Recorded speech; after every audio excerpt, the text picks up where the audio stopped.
You've been hiding. Right, I think the stream is up. Jason?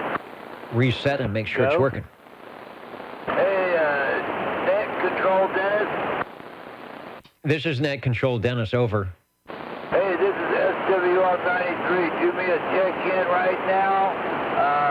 I got to take care of some business, and this is about the only time I'm going to be able to do it. So, do me a favor and box me in at the time of need there. Go ahead.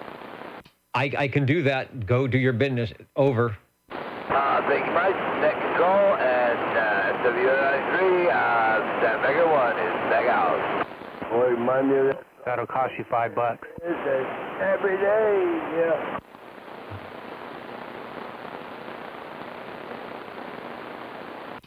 That'll cost you $5, but you know what is free? The Old Tube Radio Network. So let's start it up. You may not find us on your TV, because in case you did not know, we're being brought to you by OTR. Brought to you by 27.085 megahertz. Brought to you by RADI. The Old Tube Radio Network.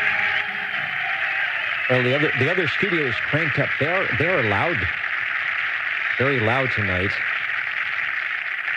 I'm showing November 9th, 2019 on the list here. That would be your Old Tube Radio Network at just a little bit after 8 o'clock Pacific regular time, Pacific Standard Time.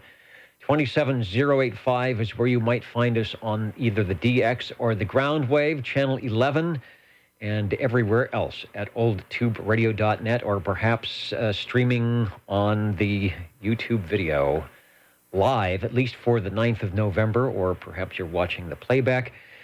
Welcome to the Old Tube Radio Network, where we listen for, talk about, and check in those classic tube CB radios from very late in 1958, when the FCC said, yes, indeed, there will be a Class D 11-meter citizen radio service, until about 1978, when the manufacturer said, oh, what the heck, let's just go all solid state.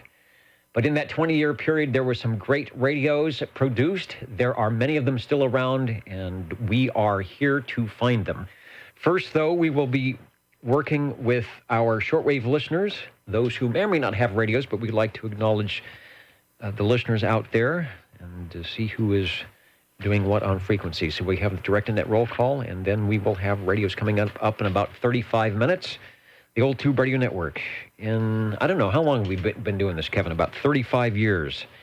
And we have a good time doing it, and we appreciate all the radio operators that take time out of their Saturday evening activities to sneak into the radio room and say hello. So, indeed, we will start off with, where's my list? I don't know. Here it is, 00.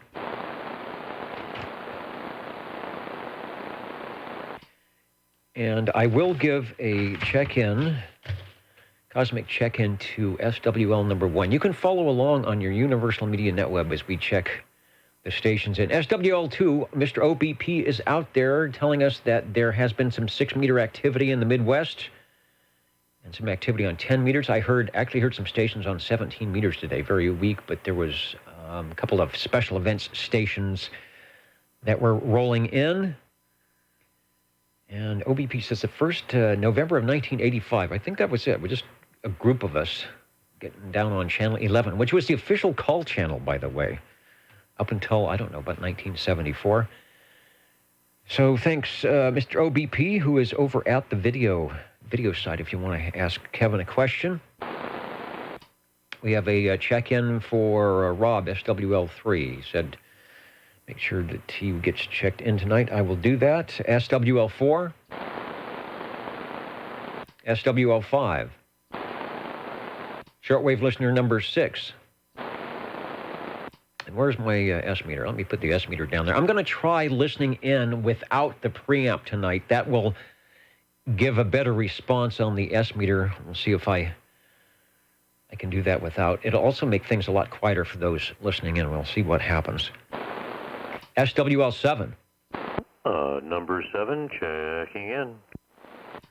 Checking in and checked in. You are sounding good, and hopefully you will have some opportunities to jump in the radio room later on. SWL 13. SWL 14. And I will keep an eye out at oldtuberadio.net. A good way to check in if you can't quite get into the skip zone here in Central California. SWL 14, called 14. How about SWL 15? SWL 16. Shortwave listener 17. SWL 18. SWL 19. I think Harvey said that he would be near the radio room tonight, SWL 20. I'm going through kind of fast. It depends on how much delay he has on the Universal Media Netweb. Over to SWL 21.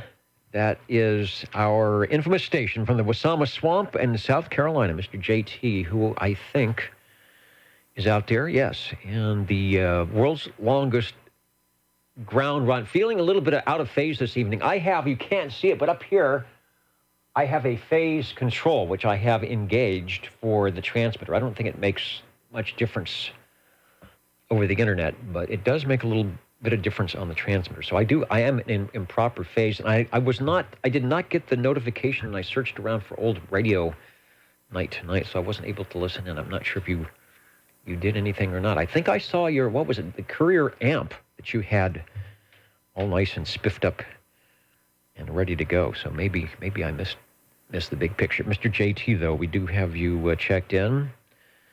SWL 21 runs the most every week Saturday evening old radio night featuring vintage radios from your Class D 11-meter citizen radio service. Over to SWL 22.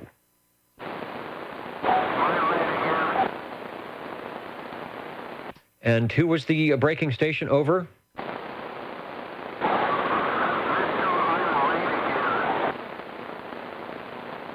Okay, I didn't quite catch it, but thanks for listening. And you are tuned to the Old Tube Radio Network. So if you enjoy the classic tube radio sound, stay tuned. And let's see, I guess I should look at our big board here, see who's in tonight. I don't see East Texas in, but starting in the balcony way up there, hello to at or near Canby, Oregon, Florence, Kentucky, the unknown SWL. That's the SWL with the bag over his or her head. Up in the balcony tonight, Robert and Teresa will be getting to you. Hello to North Fork, Summerville, South Carolina, Independence, Kansas. I think that is the Midwest Sound. Toby's out there. Let's see, Squamish, BC, listening in, waiting for the beacons to open up. And the Dynamic Trio are all waving a hand and signing in. Thanks for listening from BC. Hope we can get some conditions tonight, as we might to Woodland Park, Colorado, who has indeed copied and spoken with us here on the Old Tube Radio Network before. Fayetteville, North Carolina, coming up to you. Hello again to Dallas, Georgia, Centerville, Virginia, Tulare, California. Up in the front row here, Hagerstown, Maryland. I went to the Blue Man theatrical concert. I don't even know what you call it, the performance of the Blue Man. And if you are in the first couple of rows, they make you wear, or I guess you have the option of wearing these plastic ponchos because of the possible splattering of debris. So those of you in the front row tonight on the Old Tube Radio Network, you will not, I promise you will not need to wear any special clothing because we're not going to get that wild tonight. I don't think so anyway. And right up there also, our station from New York listening in. Okay, let me stop talking and start checking in. SWL 23. This is Dennis, over.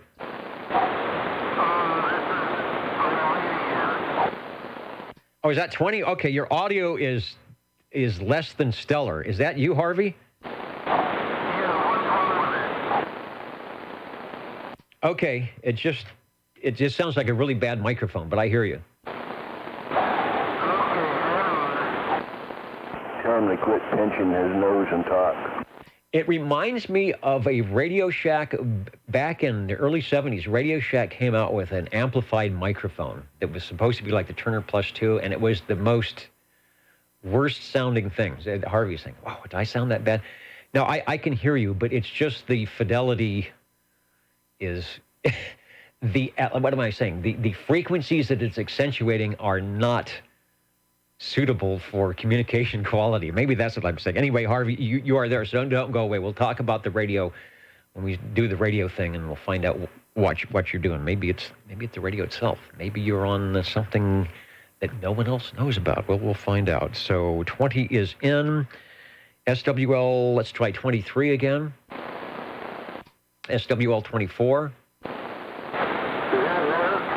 That is a lot better, over. Check me in, 29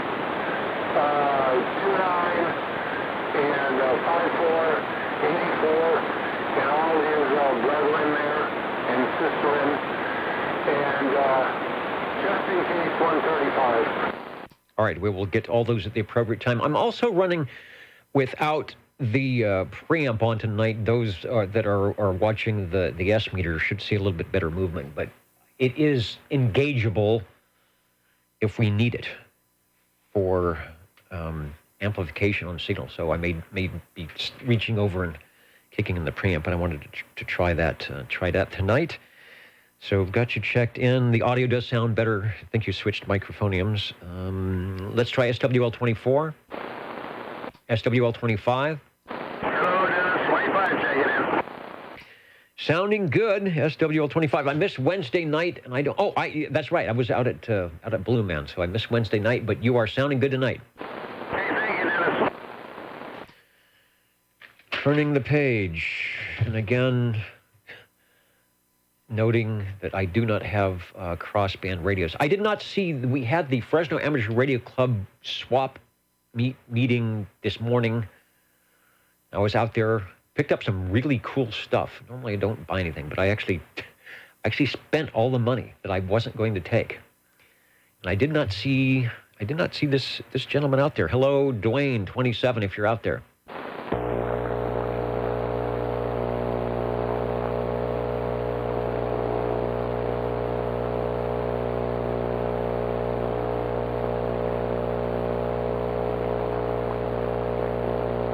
Nothing heard on the crossband frequency.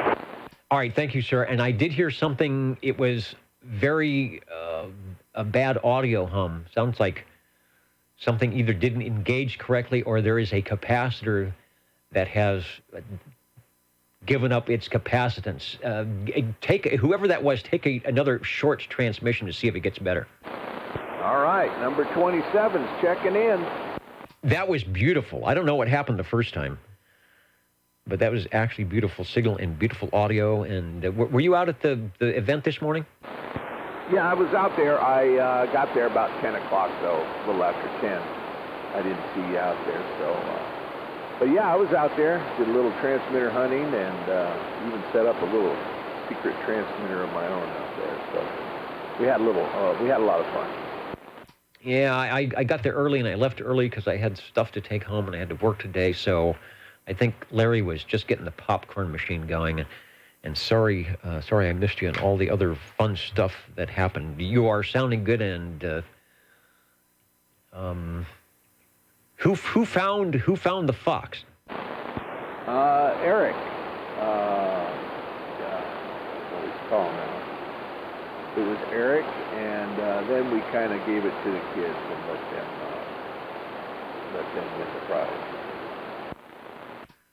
I've been in a couple, and I think I always come in last, especially with John. You know, MI is out there with all his paraphernalia antennas. It's you know, you just follow him around. You will find it. All right, sounds good, and you are checked in. Roger, roger. That is Mr. Dwayne, SWL 27. We have a proxy check-in for SWL 29. And then we're going over to SWL 31, Robert and Teresa, who are, you see, you're still out there, right? I look on my other page, see who's new in there. But yeah, Hendersonville, Tennessee.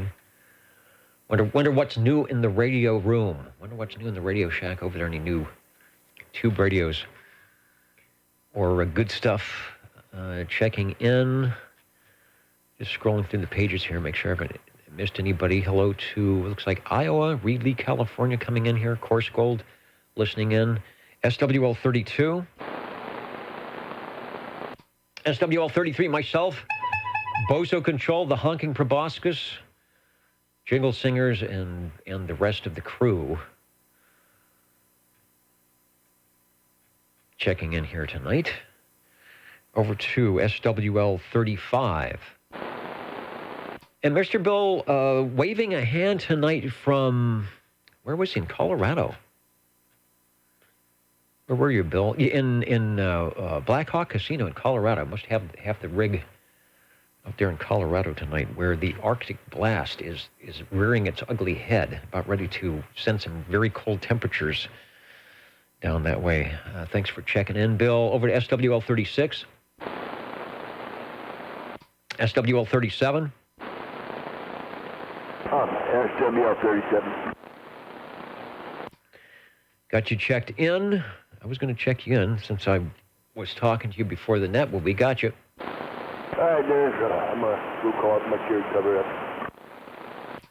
All right, to drink the chicken soup. I had chicken soup for dinner tonight, not because it was medicinal, just because it's November, right? It's chicken soup time. All right, take it easy, sir. Over to SWL 39. SWL 40. SWL. I'm sorry, let me turn this up a bit. There we go. Yes, SWL 40 with many new radio paraphernalia. Yeah, I was wondering how you were going to make it home, and I left early. But I had a bunch of stuff in the back. I don't know. You had many things. I know we packed the vehicle up and get everything back. So between you and John, probably cleaned out. Although I got a thing out of Pat's trailer too. Cleaned out Pat's trailer. So hopefully you are finding that some of those treasures are actually indeed treasures. Well, I came home with 6 transceivers, many books, a whole box full of manuals. Oh man, a couple of Morse code keyers, and some antenna wire, and all kinds of neat stuff. And I'm going to have lots of fun in the next several days. Have fun until Daddy takes the transmitter away. All right, well, good. Looks like you were finding various treasures. I'll talk about some of the stuff I did or got a hold of after the roll call. I was surprised, but I came home with some stuff. All right. Sounds good. Be interesting to see if that Kenwood fires up and how it sounds, and you just never know. It might even check into OTR. Thanks. SWL 42. Let's see, I think 42 is one of my proxy check-ins. SWL 43.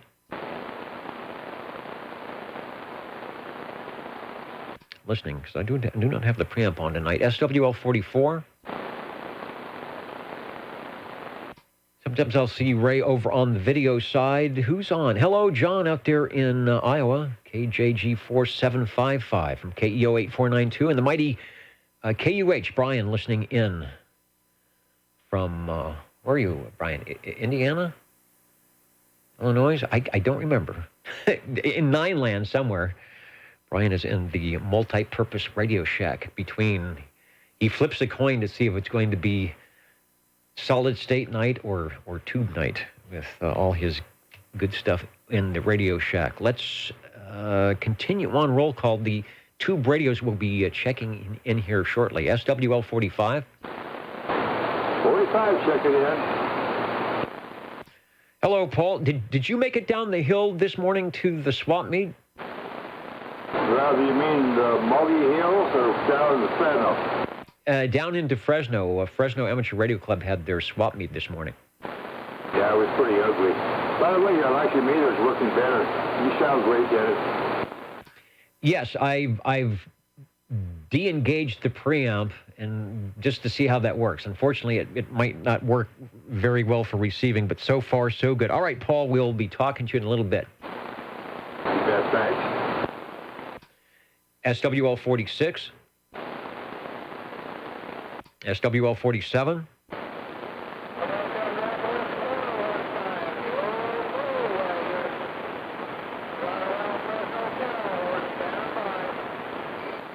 All right, I don't think that was 47, but hello to the Fresno station. This is the Old Tube Radio Network in Fresno, California, Central California. 27085, channel 11 is our frequency. If you'd like to try tuning us in wherever you might be. And, of course, the Universal Media Netweb has us loud and clear at oldtuberadio.net. Looking for SWL 48. Indiana, all right. I apologize, Brian, for forgetting where you're at, but I remember now. SWL 49. SWL 50. I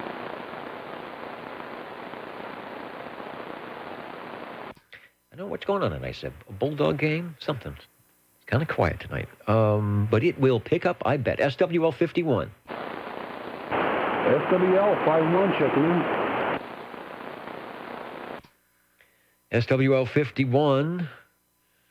Hello, Dave. Let me find 305 on my list way over here and put an X in the square. Thanks.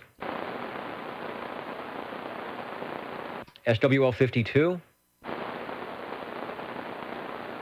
SWL 53. 5353. Mr. Bel Air. Thank you, Bob. Got you checked in. Turning over to page 3 for those playing the home game on the direct-to-net roll call. Let me say, oh, hey, Crazy Eddie. All right, checking in from Eastman Lake Campgrounds. Couldn't hear us. Yeah, you know, I would really need to have a antenna up higher or maybe something like a PDL2 or Moonraker pointed out to the east. So if you're listening in, Eddie, I'll get you checked in. Thanks for leaving me a note.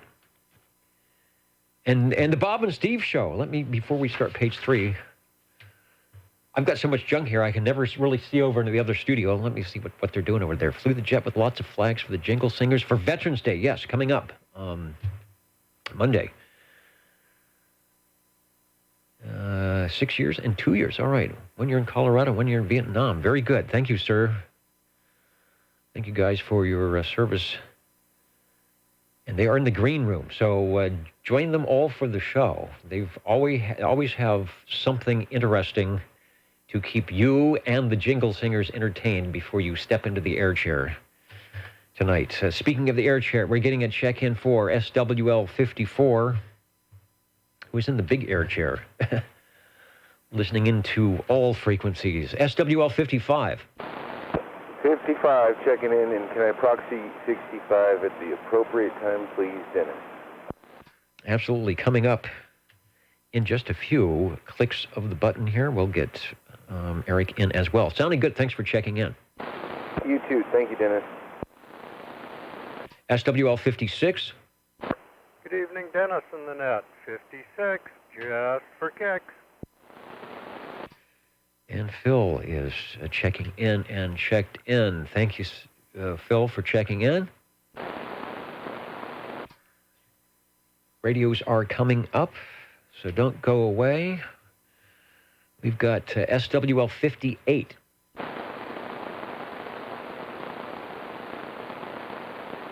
SWL 59.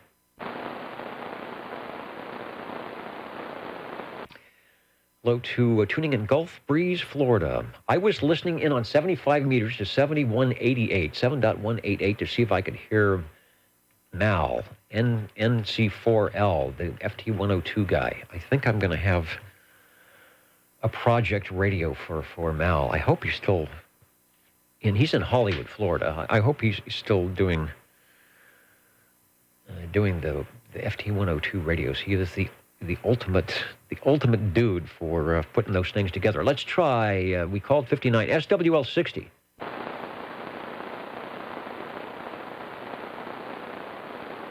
SWL 61. 61, checking in, Dennis. Hey, even with the preamp off, I'm getting to you a good signal coming in here, Dean, tonight. SWL 61 is checked in. Thank you, Dennis. Now that's a big signal. Way out there and the preamp is off, it still sounds good. SWL 62. Downtown Clovis. Beautiful downtown Clovis. Lucky Lindy. Thanks, Rex. Got you checked in. SWL 63. Bubba and everybody out there representing all our New York stations. Right in the front row. What do they do? We could drop ping pong balls and throw marshmallows or whatever the blue men do, but we are just hopefully going to check in some radios. Let's try SWL 64. SWL 65. We've got Eric checked in on the proxy. SWL 66. SWL 67. Get Bill checked in. SWL 68. I've got a note to Proxy and Kenny if you're listening. I know it's late over there, but the old Tube Radio Network. We missed hearing you. Hopefully we'll get some conditions coming up. SWL 70. Hey. That guy. 70 checking in. 70. We got you checked in. Yeah, I missed Wednesday night. I don't know if you made it down the hill to the event this morning, but I missed you there too if you did. I did not, and I have no idea why I'm here on time. Because you can, I guess. I don't know. Well, I'm glad. You've got the X and the square, and you can go off and do something even more exciting. It just feels odd. All right, thanks, Dennis. All right. 73. And Randy. Okay, Randy's out there in Florida representing the Gulf Coast states, where it's probably, I don't think you guys are getting the cold temperatures. Who was it? Somebody was saying it's already starting to get chilly out there for November. Clear and 52 in Gulf Breeze. Well, that's actually a little chillier than I thought. So keep the sweater on. Or stay by your old tube radio and keep warm, Randy. Let's go over to SWL 71. Let me scroll down. I do believe I saw Mr. Stan wave a hand to the old tube radio crew. Just finished working the North American SSB Sprint Contest. What did I hear today? I just heard special event stations. I was on 17, so I knew it wasn't a contest, and then I went and down somewhere else, so I guess I wasn't listening to the right frequencies, although Stan did work several West Coast stations on both 40 and 80 meters. All right.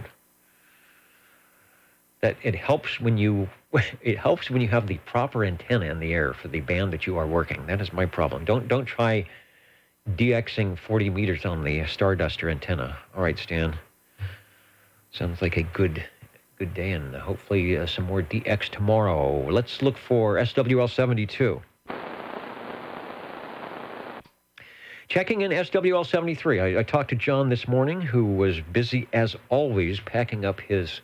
I even teased him. He had the big van there, and he was just loading equipment in. I said, when you come to these things, you never unload stuff. But he says, actually, he does. I think the last time he came in, he had a lot of things for free. John is a great guy, and he's the kind of guy that will go to a swap meet and have a table with a sign that says free. In fact, there was one out there. I got a couple of free. I got an antenna. I haven't rolled it out yet. It's a wire antenna, probably for 10 meters. I'm not sure. But it was over on Ken's table, and it was free. I thought, well, that'll be cool. If I can't use it, maybe I'll pass it along to somebody. Next, we've got SWL 74. And I am checking in Miss Jilly. SWL 75. SWL 77. Oh, good evening, Dennis, and all the listeners. 77 on the old tower, power out of the Tower District. Waving a hand. Tower Power putting in a good signal. Trying to get through the roll call here at 8:30 before you shut the station down and have to go to sleep. You're sounding good. Mr. 1017 at the key. Working some AM here this evening. Over to SWL 78. And Rich will probably be in just a little bit later. SWL 79. 79 checking in. 79 is checking in, Mr. DC. Hello, Philip. We got you checked in. Over. Thank you, sir. SWL 80. Continuing on, page 4, directed net roll call, the Old Tube Radio Network. Radios are coming up, don't go away. SWL 81. SWL 82. 81. Oh, wait a minute. I'm going too fast. 81, I hear you on the RF. Take another transmission. Over.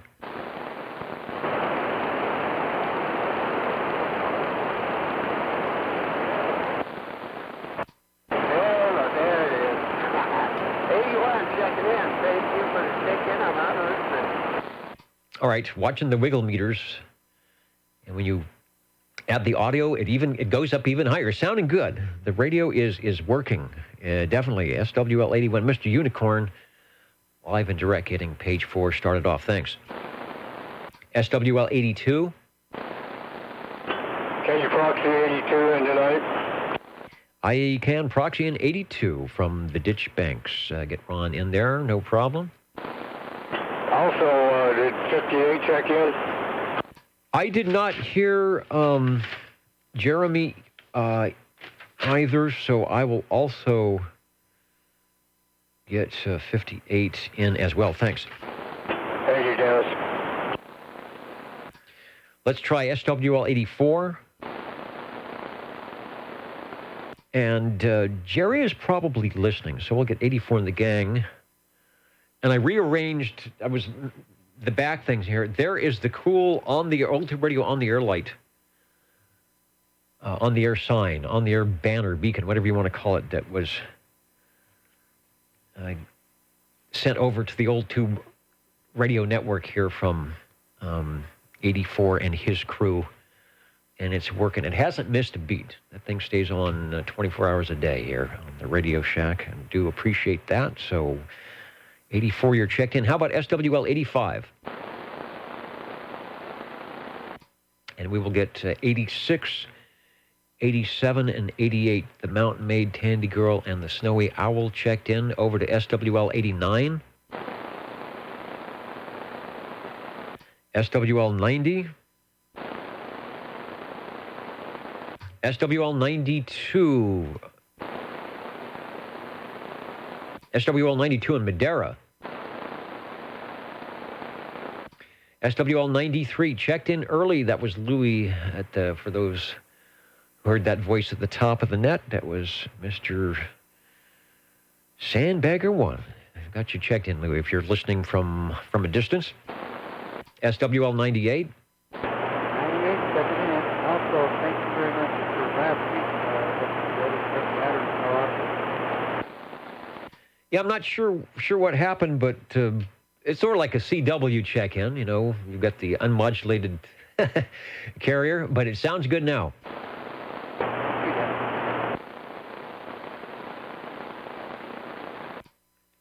Then we're heading over to Jeff, SWL 103. Shortwave listener 109. SWL 110. 111, Robert out of Reedley checked in earlier over at oldtuberadio.net. If you're listening, Robert, we got you checked in. SWL 113.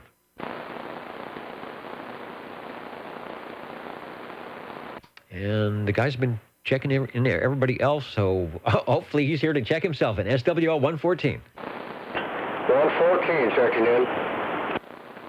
All right, we've got you checked in, Wayne. Thanks for listening in tonight. Thank you. And then over to oldtuberadio.net and our digital SWL 128. And John Lee was in, talking about the weather, I think. Getting cold, yeah. Normal, below normal for November. We are having above normal for November. It has been very close to 80 degrees for the past 2 weeks during the day. It is going to get a little cooler, although it may still be over 70 by the end of the week. While everybody else is freezing. Thanks for putting on the extra tube. It's like putting the extra log on the fire. John puts the extra tube on and stays warm in the Radio Shack. Over to SWL 131. SWL 133.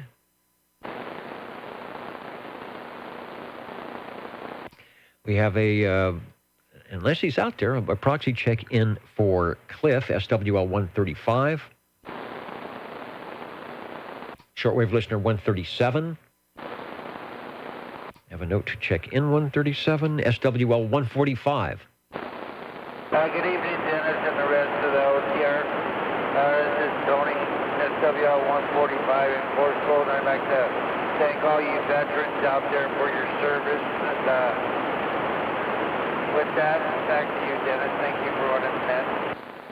All right, thanks, Tony. And when I was putting things together tonight, I actually clicked on the right part of the page and I saw your message about the radio, so maybe we'll talk about that a little bit later on in the net, and then I might be able to get a hold of you to see how things are working out with the 101, over. Okay, one of the club members up here is still doing some work on it for me. I still don't have it on my house yet. Okay, very good. Let's see what happens when it comes back. They're pretty standard on aligning for the receivers and everything like that, and they've been around a long time, so a lot of people know a lot about this radio. So very good. All right, be looking forward to hearing more about that when you get it back. Thanks for checking in. Okay, Dennis, thank you. And last Wednesday, I was having trouble checking in. I was having some antenna problems, so I don't know if you'll be there this Wednesday, but if you don't hear me out there this Wednesday, that means I'm still having to figure out my antenna problem. All right, I heard you 2 weeks ago. I wasn't by the radio last Wednesday, and I think I should be this upcoming Wednesday, so I will keep an ear out to help with net control if things aren't working. All right, thank you. Thank you. Everybody enjoy the rest of your weekend. Question? This is the question frequency, over. Yeah, I'll actually be running the net next Wednesday. What's the call sign? The last are CPC. Oh, okay, okay. Yeah, that's Tony. Okay, Tony, no problem, man. I'll be listening for you. And anyway, back to you, Dennis. Thank you. All right, and I think you should, where you're at, you should probably be able to hear him, because I can hear him here in the flatlands. So we will see. And like I said, I think I will be out there. Very good. I know Ronnie was trying to get a hold of him too. So all right, Tony, no problem, man. Anyway, back to you, Dennis. Back to me in the studio. Radio's coming right up, so if you've got something you want to check in, have it warmed up and ready to go. And those of you who are listening or scrolling through, looking for the radios, they're coming up in a minute or two here. So you are in the right spot. Speaking in the right spot, SWL 147, Neil out there in Fayetteville, who is also a six-lander by call, but a little bit farther away in distance. Going on tonight, autumn has arrived in the south, down to 32 last night. Very quiet on the radio.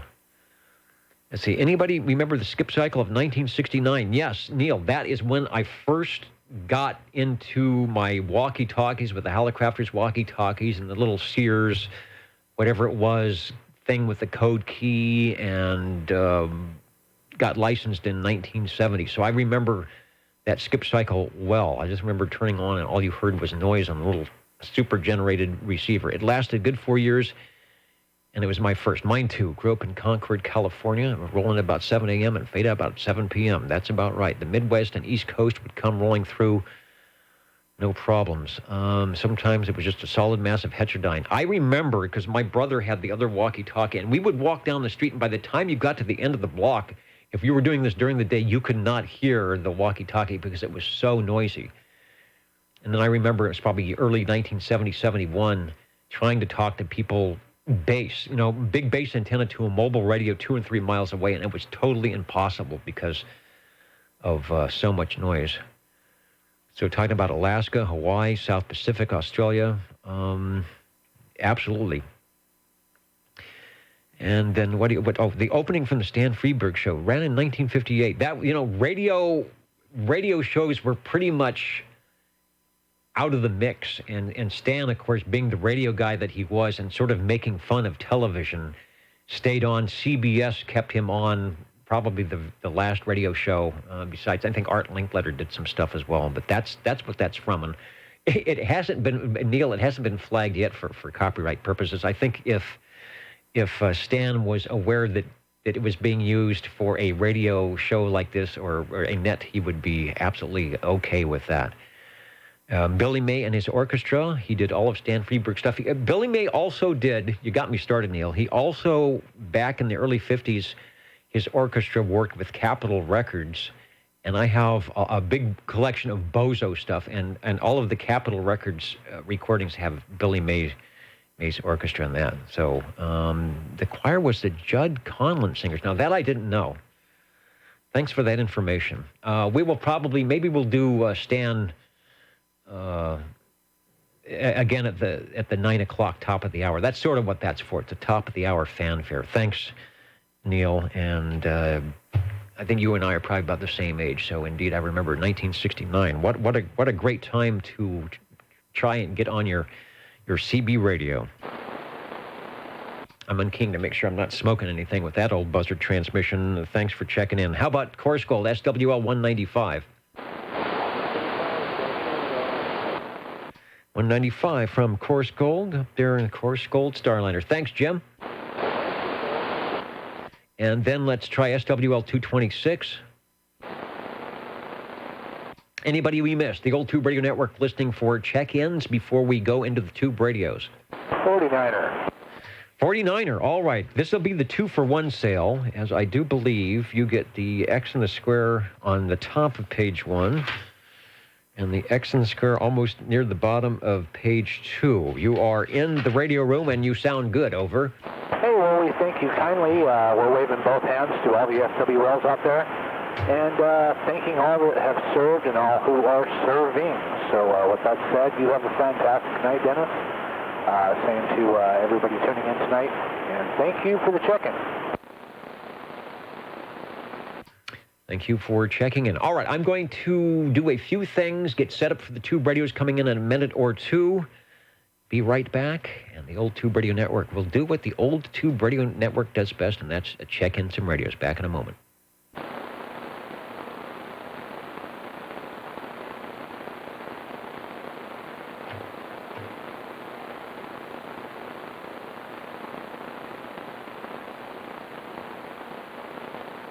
Oh, by the way, we have conditions up to the northwest.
How do you do?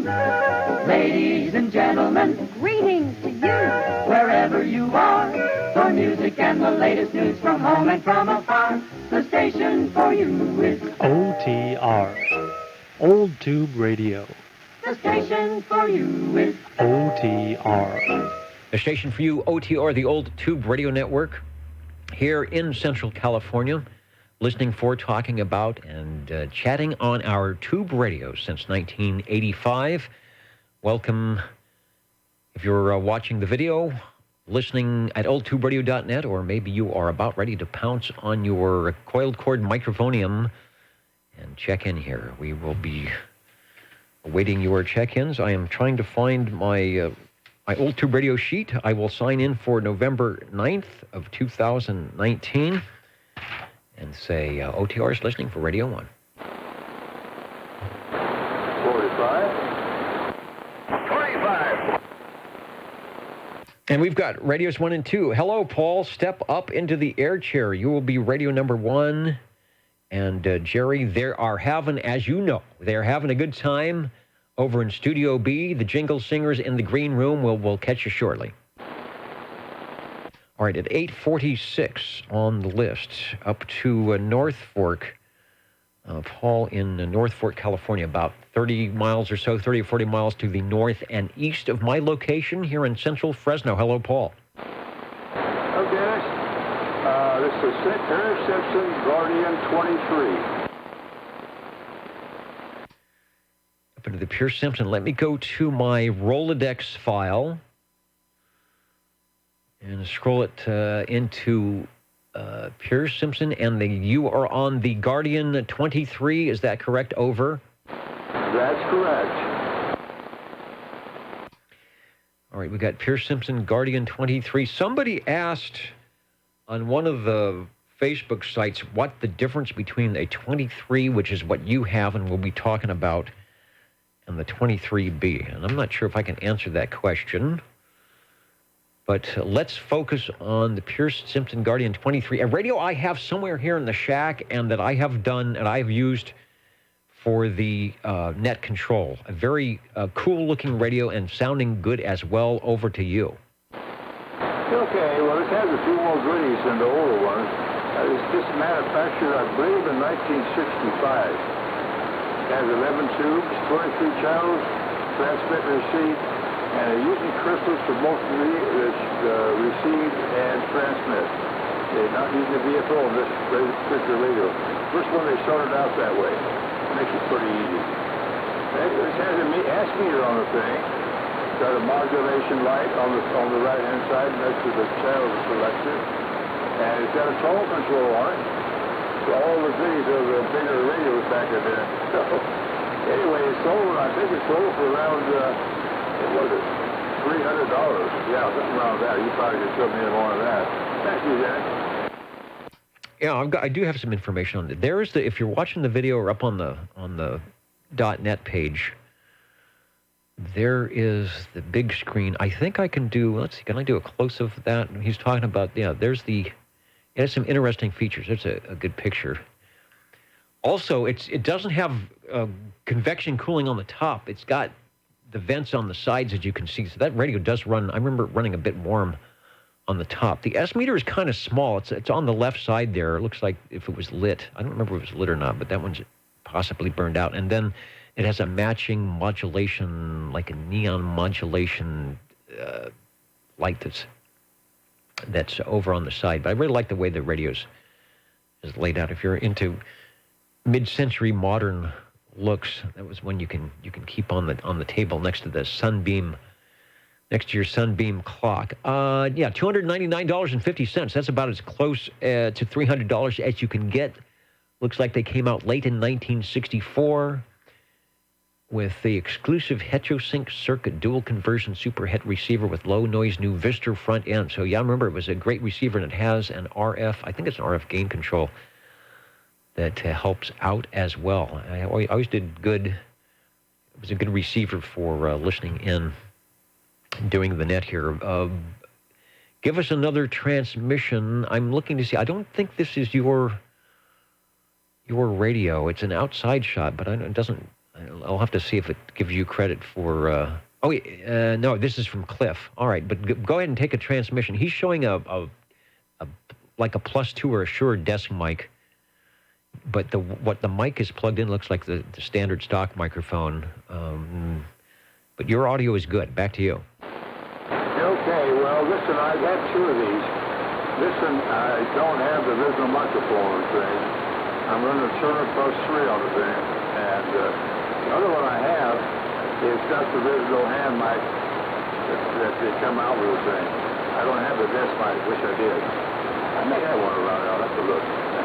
Anyway, no, it's a nice radio. It's multi-color, and it's a pretty radio. The lights flashing away. It goes up there, and like you say, it's got the air vents and everything differently on this thing. But as the next one I check in, it'll be just about the same on the tape. But it's a nice radio. A little meter on the left is rather hard to see. You need the glasses to read it, but it's there. See what's going on. Other than that, back to you. And you should have the little orange light winking and blinking at you. I switched over to the S meter so you can get a reading. And the first, if you're watching the playback, the first meter reading was without the preamp, or the negative preamp. They call it the intercept point optimization, I think. And then the second reading was with the 20 dB preamp in. So your audio came up a little bit, but you make it through fine without the preamp. I was looking to see. Let me go back in my list here and put up. Okay, there it is. There is an advertisement, and at the time, there's our full page ad. The Guardian 23 was their top of the line radio. Was Pierce Simpson's top of the line radio for 1964-65.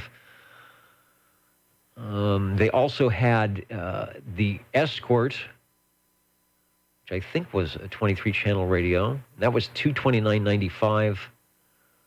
And then the Companion 2, which may have been a not 23-channel radio, but that was featuring the heterosync circuitry and the top-of-the-line radio. Is our Florida station still listening? Here's a Florida radio for you from Miami. Pierce Simpson Incorporated. Not sure if they're still around.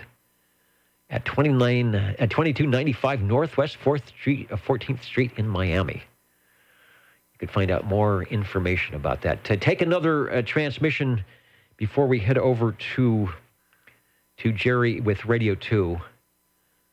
Like the Pierce Simpson. It's a cool-looking radio, and you've got it fired up and sounding good tonight. Over. Okay.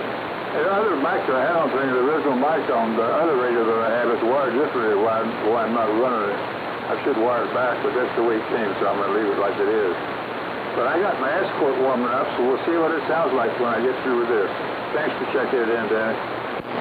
All right, see if it was worth the extra $60 or something. I'm sure it's probably very similar inside and maybe just doesn't have some of the fine features. Thanks for bringing by the Pierce Simpson Guardian 23, a radio that always sounds good on receive with the new Vistor.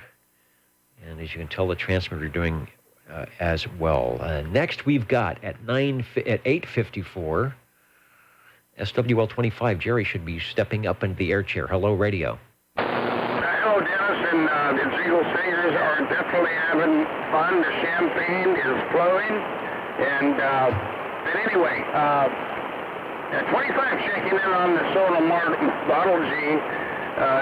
It's 8-channel transmit, cruise control with a VFO, with the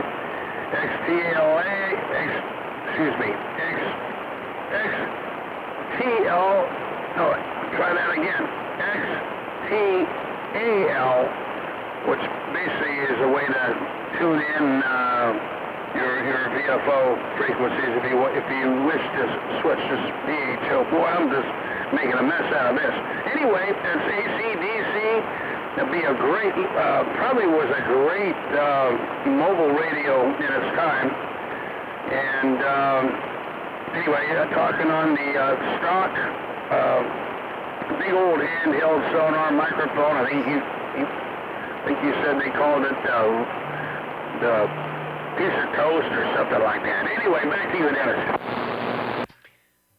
That's what who was it? I think it was Crazy Bob that said that was the loving moniker that they gave. Let me get a closer shot. There's the radio itself.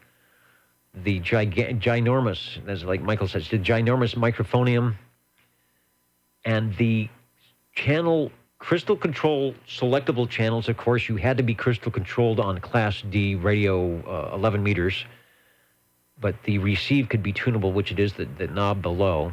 Let's see, what are the questions? I have a couple of questions. It appears from this shot, and this is Cliff's radio, that there is some type of illumination or a light or something underneath, I'll call it the front bezel at the top, that has the sonar logo on it.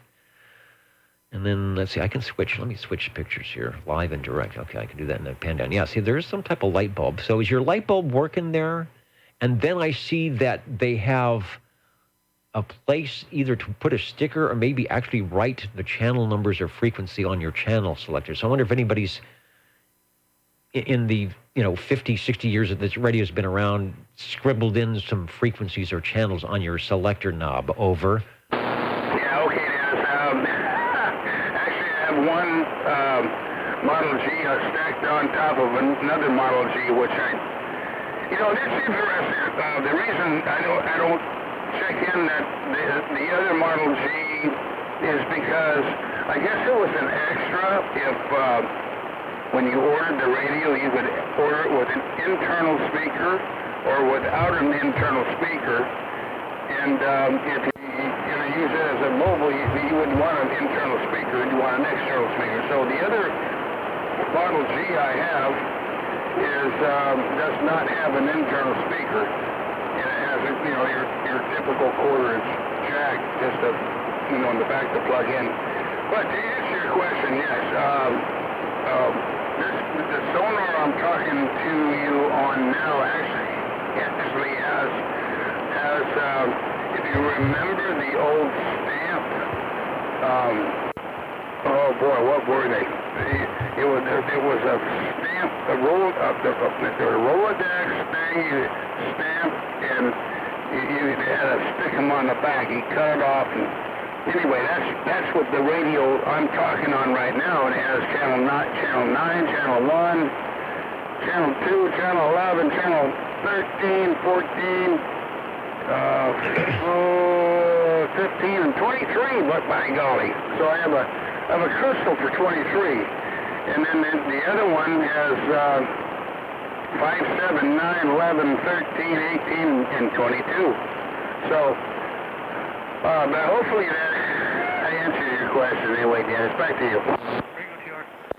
you. You answered my questions. Let's pick up the braking station for an SWL check-in. Go ahead, Breaker. All right, 24. Hello, Joseph. Thanks for getting yourself checked in here on the Old Tube Radio Network. Jerry, you answered all the questions, and I think... Oops, where did my picture go? I know what happened. Let's start over again. I think what you were thinking, and correct me if I'm not right here, it's called a DYMO, D-Y-M-O, a DYMO label maker, over? I believe so. I believe that was it. It was kind of a plastic thing you'd make numbers out of, or letters out of, and punch it out, and then pull off the little film off the back, and it'd be a sticky. Well, that's what that's what this one has that I'm talking on, but the other one looks like it's paper stick-on. Yeah, I don't know if you can get those anymore. The new thing now is that Brother little type, it's got the plastic tape, but doesn't actually vacuum form or indent the plastic, kind of old school. But I would say if you have an old radio, that would be a way to confirm, because it would have DYMO label markings on the front, as does yours. Always loud audio. I was doing some I'm doing some testing here at Net Control with the 20 dB preamp in and out. So if people are listening and they hear the audio changing a little bit, or the signal changing, that's me doing some on-air testing. Let's see. Steve letting us know that Fresno State lost in the last few seconds. Well, that's not good. Field goal by Utah. So anybody listening from Utah is probably happy about that. The people in Fresno are not happy about that. Hello to Sean. Sean's listening in from Spokane, probably enjoying your cool sonar radio. You say you have stacked sonars. Is there one that you check in more often than the other one, or is it just which one happens to be on top? Well, that's actually whichever one the coax is hooked up to, but I haven't hooked the other one up. By the way, the other one has like a porcelain external crystal jack where you can plug in any kind of crystal you want. I'll tell you what, I'm going to have to maybe work on checking this one and the other one, I should say, maybe next week. Anyway, it won't take any more time, but yes, I remember the vacuum forms. I got one either for Christmas or my birthday when I was 8 or 9 years old, which wasn't that long ago. Anyway, back to you, Dennis. You know, it doesn't seem like it was that long ago until you keep checking on things and then you find out, you keep thinking to yourself, well, that was 40 years ago, or that was 30 years ago. And you realize, well, maybe you're not 12 anymore. And then, of course, Neil talked about the skip thing, and I'm thinking, yeah, I had those walkie-talkies and the little space patrol thing, and that was 50 years ago. So what the heck? Thanks for Radio 2. Did I mark it in? Yes, the Sonar Model G. I had the pages underneath everything here. Sounds great. Audio is good, nice and loud, and that is what we do here at the Old Tube Radio Network. Talk about and give our collectors, who do a great job of keeping these radios up and running, to put on little, I guess back when we started this, it wasn't so much of a performance for the SWLs as a chance to actually just get in the radio room and fire up, put the solid state stuff away and fire up the tube radios. A lot of stations at that time, 30 years ago, were daily drivers on the General Radio telephones and Brownings and Sonars and Lafayette's. So it was always fun to key up, and it's still fun to do so right now. Top of the hour, and I think we were going to head over. I see the likenesses of Billy May and Stan Freberg to start off our second hour of the Old Tube Radio Network. You may not find us on your TV, because in case you did not know, we're being brought to you by OTR. Brought to you by 27.085 megahertz. Brought to you by RADI. The Old Tube Radio Network. Yep, that's why we like. That's why we like radio. They are very loud tonight. I don't know how to turn them down, but there's something about radio where the personality of the operator really comes through, and especially on AM. I think even more so than sideband, you have that fuller fidelity audio. Speaking of sideband, Randy out there in Florida wondering if anybody runs 27425 on LSB. I would imagine some people do. The frequency here, if you hear skip rolling in from the West Coast, would be, and of course everybody uses channel 38 lower, but give 38 lower a try for some of the stations here in Central California when things are up and running. Larry mentioned that they were hearing, I don't know if it was on 38 or they're listening to the beacons, some band conditions opening up, so we'll just see what happens. OTR listening for Radio 3. The break, go ahead, over. 45. There's the station from the Spokane, Washington, trying to check in, Dennis. All right, I may have to put in my preamp. And I hear you, Paul. Stand by one. You'll be Radio 3, so head up into the air chair, Paul, and we'll see if we've got some stations listening in from Spokane. This is the Old Tube Radio Network. Hey, Dennis, down here, Old Tube Radio, 709 up here in Spokane, trying to check in. All right, 709. We had reports that the band was opening. You are beaconing through, most excellent. We are live streaming at oldtuberadio.net, so you are beaconing across the Universal Media Net web. You're sounding good, 709, over. Right back. You're sounding some kind of wonderful. So is all your neighbors. I can hear all your neighbors checking in on the band down there. pleasure. 709, working this old Cobra 1 grand up in the corner. All right, Spokane and the Cobra 1K sounding good on the Old Tube Radio Network. We have stations listening in from British Columbia, Colorado, and Oregon tonight that may be trying to listen in at 27085 and see if they can't grab some of that Old Tube Radio sound. Thanks, 709. All right, thanks, Jerry, for the heads up on that. He is very loud, as you all heard. Let's see how Radio 3 sounds, and that is Paul. Over. Yeah, I hope I can get through those guys. I got some small signals. Anyway, can you hear me? This is Pierce Simpson Escort. I've got you on the Pierce Simpson Escort, and I was going to do it earlier, and I didn't, to see if I have in the Rolodex file here a shot of the Pierce Simpson Escort. I know I have the advertisement for it. So while I'm looking for the possible radio picture, give us another transmission over. Yeah, okay. I hope it continues to go. It's got to be going in and out of me. Anyway, you got it. That's a picture of it right there. All the little different colored stripes up on top and everything. Right down the middle there, it's got an S-meter, and it's quite a good S-meter. It's got different balls, but it's got a plate current, then a current, and it's got the machine as far as your S-meter. So it's quite a bit of meter this thing. Matter of fact, this Escort, I like it better than the Guardian back when you did it. Yeah, I'm just looking at it here. It's got some interesting, I don't know if it's lights or there's colored squares in the center slot, the center screen, and then it has what looks like almost an AM radio tuning dial, and then it has the infamous, you need to put your glasses on Pierce Simpson meter. And this was their middle radio, the Escort at, what was it, $229. That was also introduced in around 1964. So I'm going to say, from the looks at it, that it could be 23 channels, but I'm not sure. Over.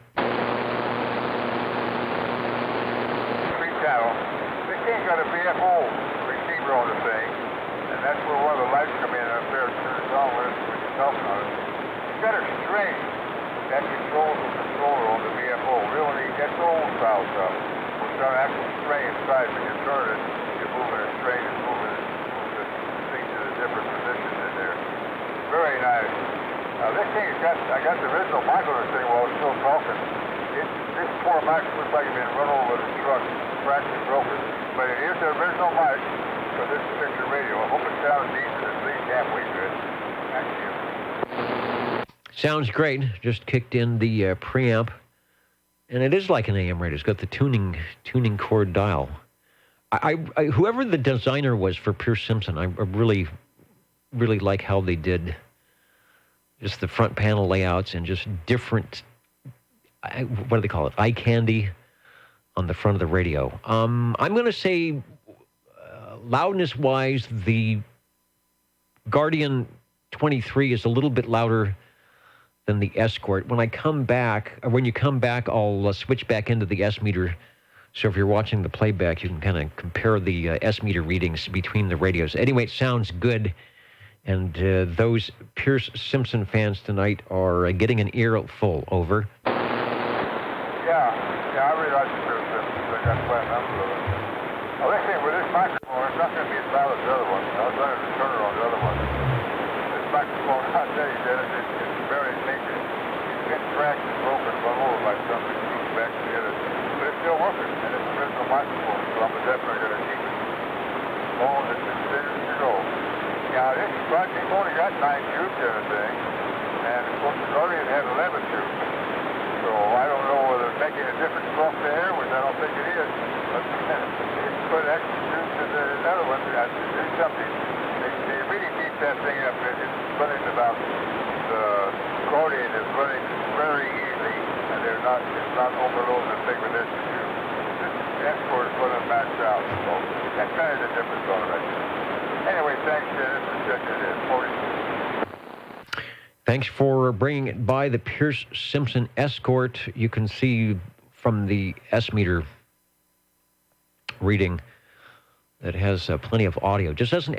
I think the different microphone. The other one had a little bit more bass tone. I'm looking at the ad here while I'm keyed down. There's the Escort. That's the radio in the black and white ad here in the middle.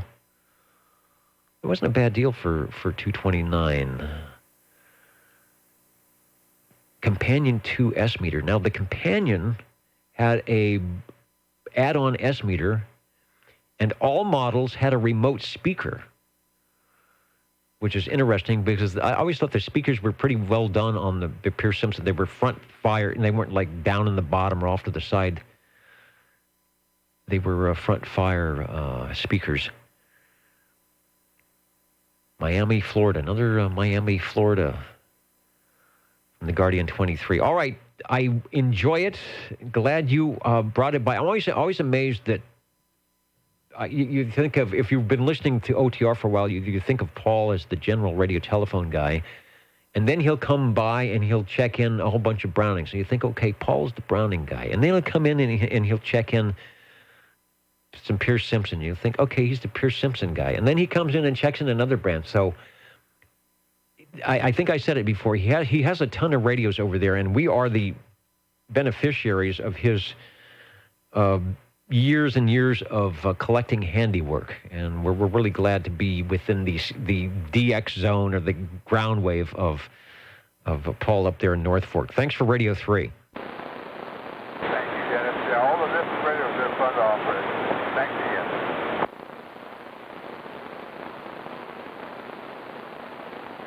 And we are listening for Radio 4. And again, if the band is opening up, what you may or may not be hearing wafting into your S meter occasionally is the Old Tube Radio Network from Central California, where for a couple of hours on Saturday evenings, we like to talk about the classic tube radios from about 1958 to 1978, when they were the things that you could purchase from your radio dealer or electronics store. My name is Dennis, and I am in Central California, and we invite anybody to drop in and say hello.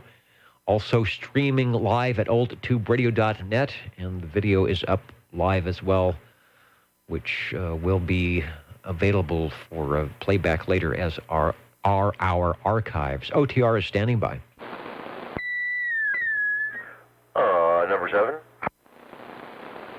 And if that's a skip signal, it's doing pretty darn good, even better than Spokane. Hello, Ed. Hello. With that, we want to check in the R68 T68 Browning Golden Eagle. The Screaming Eagle, one of them, the R68 T68 Series 1. Let me put up a full screen ad. Let's see if I can do that. Or there we go. For radio number 4, give us another transmission. There you go. Yes, well, this is the Golden Eagle, and also with the banana mic, just like in the picture right there. And it's the Series 2. Series 2 with the non-variable RF gain. All right, I can't remember what I said, but yes, it is indeed the Series 2. The first of the Browning radios to carry the Golden Eagle. There's a better shot from the advertisement. To carry the Golden Eagle badge. And these are probably a little rare because they only made them for a little over a year before they went to the various Mark IIs. And I think the R27, S23 they made for a couple of years. So this is sort of the in-between introduction for the Golden Eagle, but they managed to get 2 different versions, the Series 1 and the Series 2. In that time, let's see, in 64, the Pierce Simpson was just under $300, and in 1967, this radio was just under $400. Back to you. Well, there you go. I kind of like having a rare bird, so I'm kind of happy with that. As well, as Kevin would say, as well you should be. Radio number 4 from Browning Laboratories, the Golden Eagle R68 T68, doing a good job, and we enjoy it here for Radio 4 on the Old Tube Radio Network. Over. Well, thank you. And with that, I'll get another radio ready to go. All right, thanks for bringing it by. And say hello to Spokane, Washington, who is someone from Spokane. It might be 709 listening in at oldtuberadio.net. That was an enjoyable couple of key downs. Very, very good signal beaconing in here. Also, Smarty Jones is watching from New York in the probably wee early morning hours of Sunday evening. And Albert up there in BC says he's got Skip coming in on channel 17. So the band is open. I listened for the beacons when I started at 8 o'clock. Just before I started, I didn't hear anything. So the band has opened up for the short E-skip. So check your local listings and your 27085 for the Old Tube Radio Network. We're looking for Radio 5. Hey, Breaker. Hey, Dennis, I'm still up here listening to all you guys talk down there. Live. I'm not even watching on the computer. I'm listening live on the radio. 709 one more time.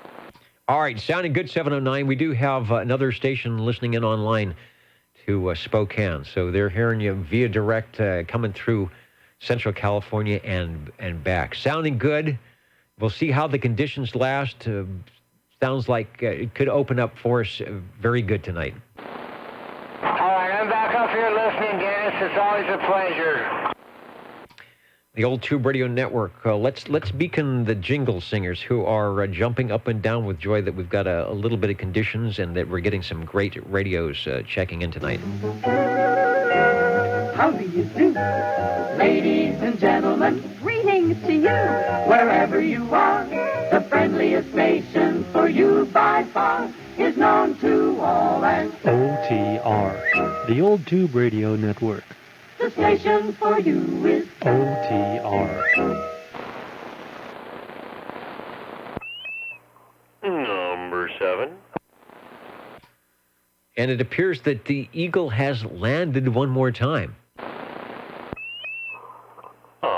Yes, that it has. Only this time is the Browning Golden Eagle Mark III SSB with the gold-plated D104 Golden Eagle microphone. Which, goodly enough, I actually have a picture of not your radio, but a setup very similar that includes all necessary items of interest. This one sounding equally as fine as the R68 T68 from years before. Oop, might help if I actually grabbed hold of the microphone. This radio is pretty good condition, just about pristine. And of course, Harvey and the guys at Red Monkey went through this thing before they shut down. Thankfully, got this thing all redone and ready for OTR. As they did for many radios that are heard over our airwaves here, thanks to Red Monkey to keeping things on the air. So the Fresno area, not only do we have great collectors and operators, but we have had some good radio technicians as well to help keep these things peaked and tweaked and running on the air. And we do definitely miss having Red Monkey here in town. You are listening to and maybe watching or looking at the Browning Golden Eagle Mark III SSB, the radio that followed the Mark II series, first year out of the block, 1972. And there was a bit of a price jump. I think we were talking about just under $400 for the first R68 T68 Golden Eagle.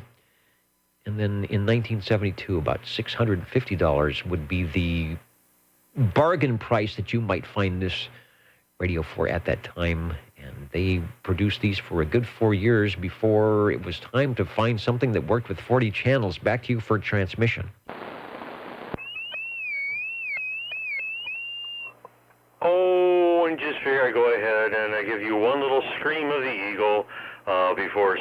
off and taking a listen to the rest of the radios out there and the SWLs.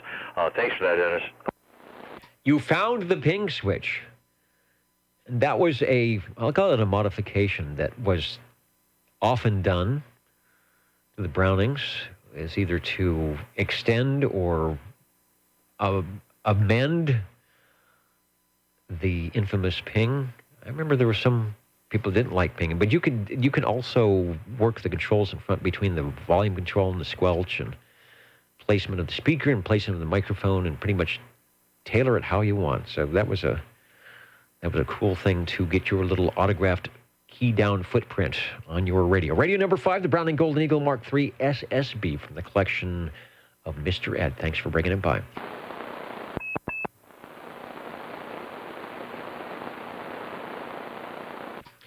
And OTR looking for Radio 6. The band has been open. It has been opening. Listening to Spokane, Washington, 709, really coming in here quite nicely tonight. If you are watching online, give us a listen at 27085, channel 11, beaconing from Central California tonight, looking for radio number 6.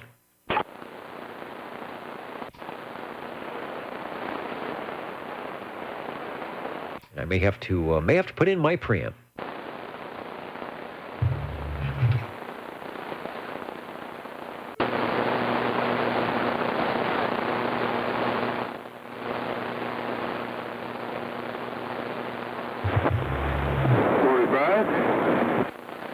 Add a little bit of 20 dB to the mix. Hello, Paul. Over. Hey, John. I don't want to key up and interrupt his QSO down there.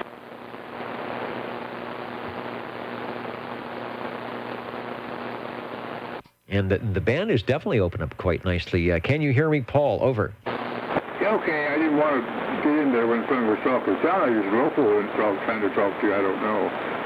But anyway, I'd like to check him in. My Lafayette Comstack 35.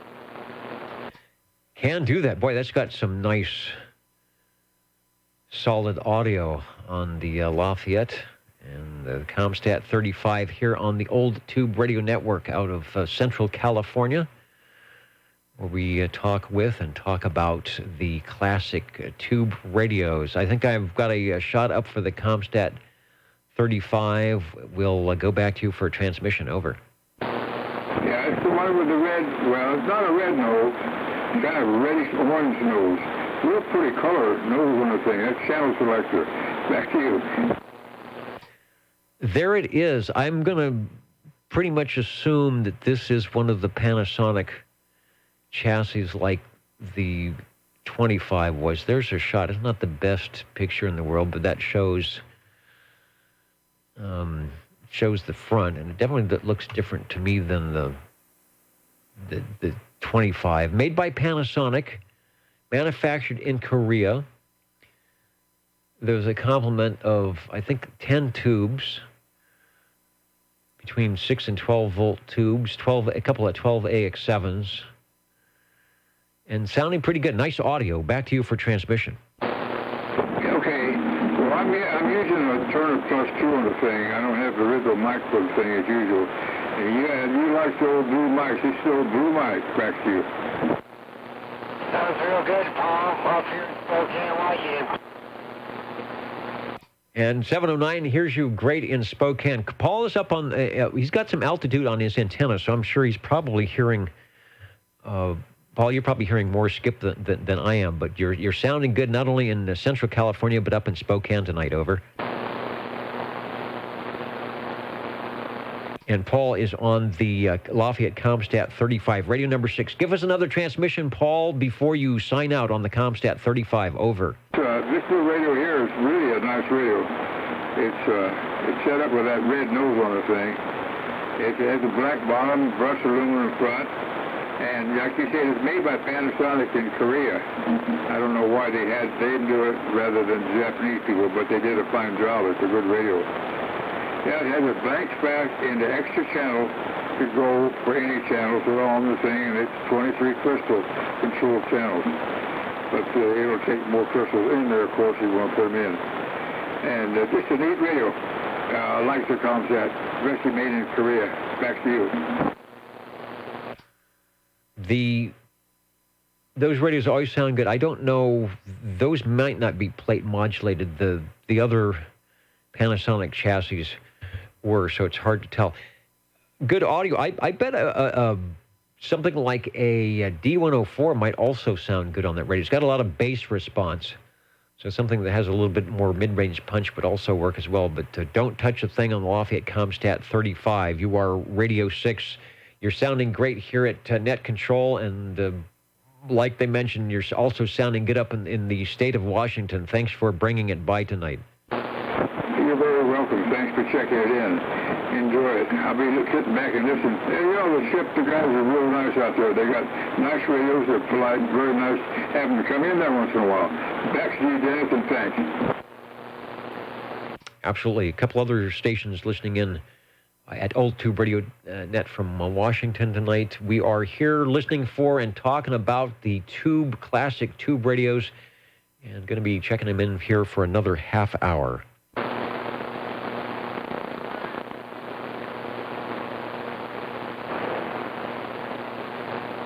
And I hear a couple of stations calling. I got the preamp in, but I do have a bit of a noise level, a staticky noise level here tonight. But we're listening in. The audio gate is up at oldtuberadio.net, so you just never know. You might hear yourself talking back to you over at otr.net.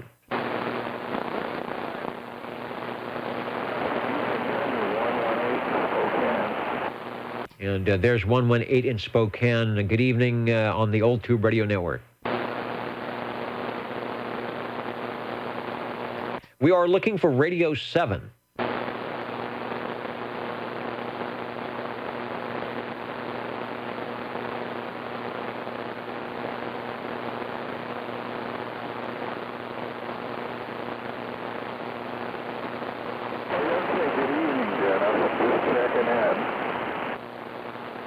And good evening from Central California, the Old Tube Radio Network, listening for those classic tube radios. Hey,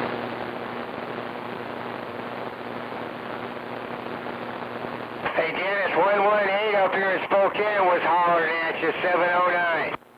Yeah, actually, I heard him. He is on our video gates on the replay. He was coming in okay. I think he's having a little bit of trouble hearing you. All right. Well, I'm on what do they call it? What do they call it in CB radio? A mud duck station, a micro milliwatted mismodulated machine. But you're sounding great, and 118 is definitely on our audio archives. Roger, on the duck patrol. 25.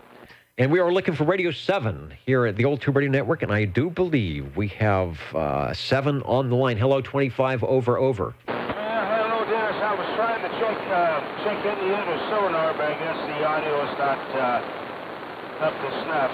But anyway, I thought I'd check in from downtown Burbank, California, the General Radio Telephone MC5, over. We could use a General Radio Telephone in the mix tonight. Let me see if I can bring one up. I've been showing a lot of radios. Paul's been checking in a lot of radios, but I haven't been showing radios from his collection. So we will return that favor as we talk about and talk with you on your General Radio Telephone MC5, courtesy with a picture from Paul's collection. Over. Yeah, okay. Yeah, anyway, I'm not sure what was going on with the inner sonar Model 3, but it's showing it was transmitting, but I don't know what's going on. I'll have to clean it up. Probably this full of dust. But anyway, yeah, the program all the way to Spokane. C5, General Radio Telephone, 8-channel transmit, has a little secret crystal slide in the front of it, way down at the bottom, in between right in the middle, right in the bottom, between the two big knobs, and has a secret phone signal as well. Anyway, back to you, Dennis. Put in the close-up. Yeah, there's the crystal selector near the channel selector, the tunable dial. The radio's sounding good. The audio's sounding good. And I even think you've got a shout out from Spokane saying they can hear the general radio telephone up there. Over. Roger, Roger. Well, hello, Spokane, Washington, and glad you can hear me. Hope all's well up there. Anyway, and I'm going to go ahead and demonstrate the signal, the tone signal alert, if that's okay with you. Yeah, that'll be a good beacon. That will be the official Old Tube Radio beacon tonight. So let it go for a good 10 seconds as people tune across the dial wherever they may be, knowing that the Old Tube Radio Network is sending out what we used to call it the Tweety Bird in the MC5, the last of the general radio telephones to have the tone signal before the FCC said, nope, you can't do that anymore. And I was racking my brain. I don't think I heard the second sonar key up or anything that would prompt me to say, hey, is that you? So, yeah, do some more Sherlocking on that, and hopefully we'll have it in future episodes. Okay, back to you for the official OTR beacon.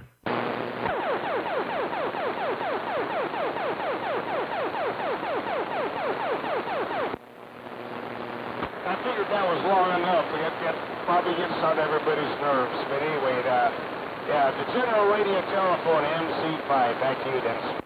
Sounded good up here.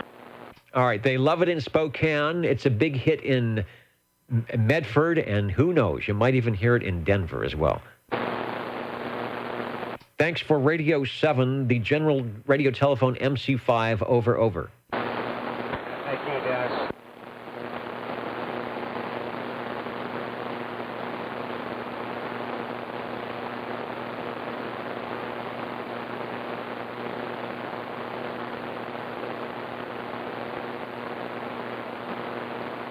And I'll leave the preamp in, be a little bit noisier than without it, but that might help for listening to stations checking in via the skip zone. At the bottom of the hour, let's go over to the jingle singers that are having a good time, thanks to Bob and Steve and all the people over in the green room tonight, and they're enjoying the band conditions tonight as well.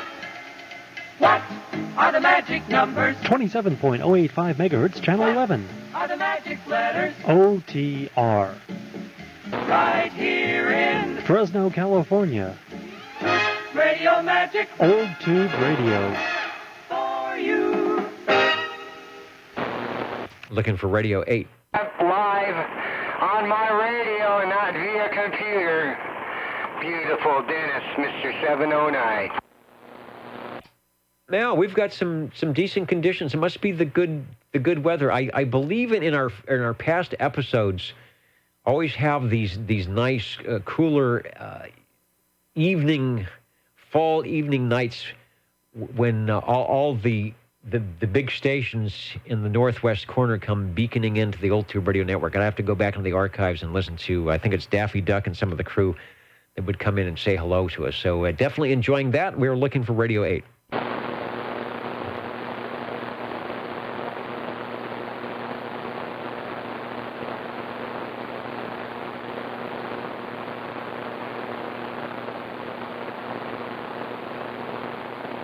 My guess is with the conditions as good as they are tonight, we might even have some 6-meter openings.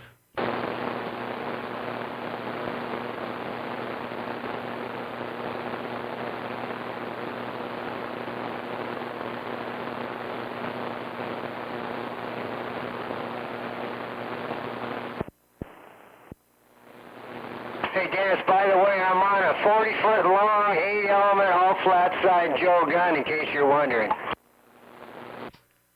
Wow, okay, well, that explains why you are as strong as many of the local stations I'm talking with. And, of course, the polarity when you're doing the ground wave is something that matters between the vertical and horizontal. But when you are working in the skip zone, the flat side or the vertical side doesn't make that much difference. But I'm sure the extra elements definitely do.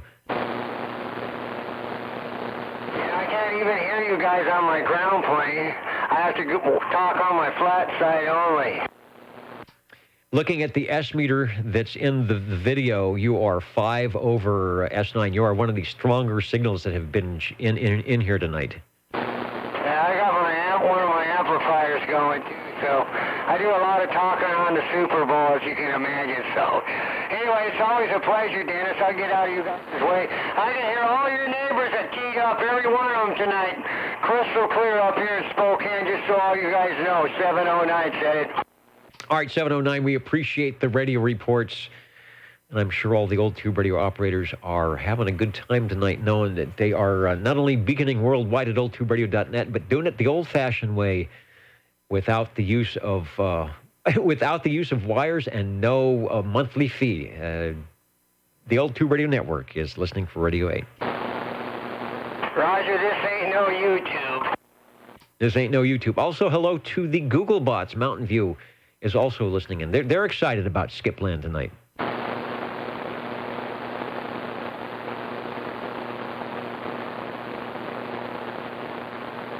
And there is Captain Keyboard. Happy Veterans Day that way.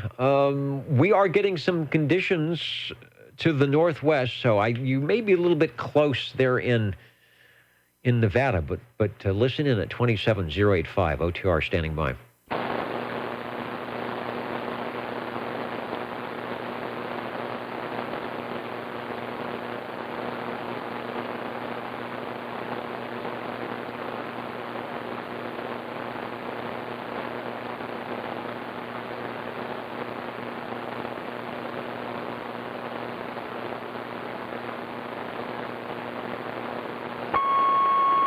$25.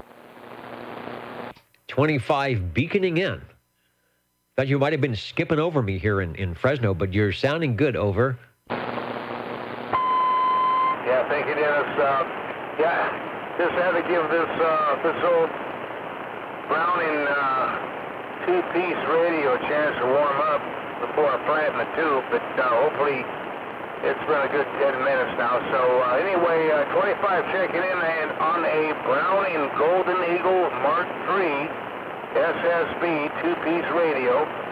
The on-the-air light is glowing bright red, and by the way, talking on a non-powered banana mic, which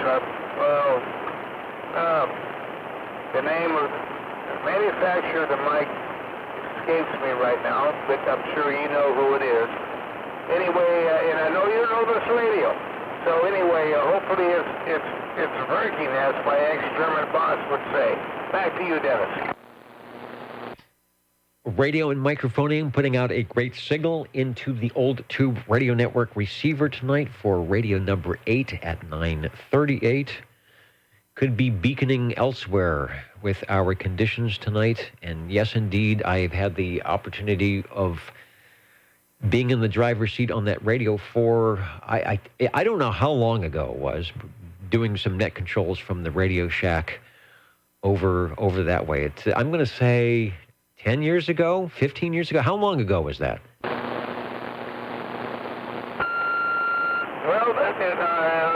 I'll give you a hint. I think YLS was still around and creating havoc. Yeah, he was there.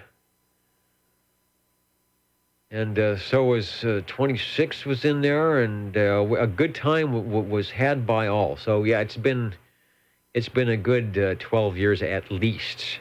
The radio is still sounding good. You must keep it under the dust cover, or you do the pledging and the end dusting, or whatever you need to do to keep that thing on the top shelf. Quite frankly, I do put a little towel over it to keep the dust off of it, and then warm it up on Saturday nights to just see if it still works. So apparently it's still working. So anyway, yeah, two-piece radio, AM, lower sideband, upper sideband capabilities, but primarily we just,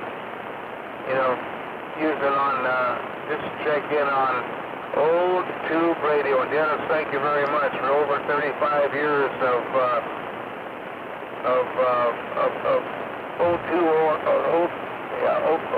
Old Tube Radio.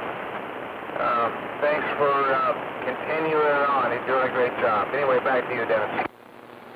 All right, and likewise, as I often say, our radio operators collectors are basically what's kept us here for that long. Everyone seems to be on the same page. The SWLs enjoy listening in and checking in with us, so we will keep on doing it. And in the last couple of years, we've had the opportunity to invite our digital listeners at oldtuberadio.net and on the YouTube channel. And we're having a good time, and a lot of the stations also were doing a radio night or get on the air night in their locations as well. So it makes everything nice and reminds us of the great times we had when we were first starting with this. Like Neil said, back in 1969 or 1970 in that sunspot cycle. And whatever rigs and radios we had or didn't have or wish we had at that time. Radio number 8, the Browning Golden Eagle Mark III SSB. Mr. Sidekick at the microphone. It's sounding good. Thanks for bringing it by. Thank you, Dennis, and we'll be listening.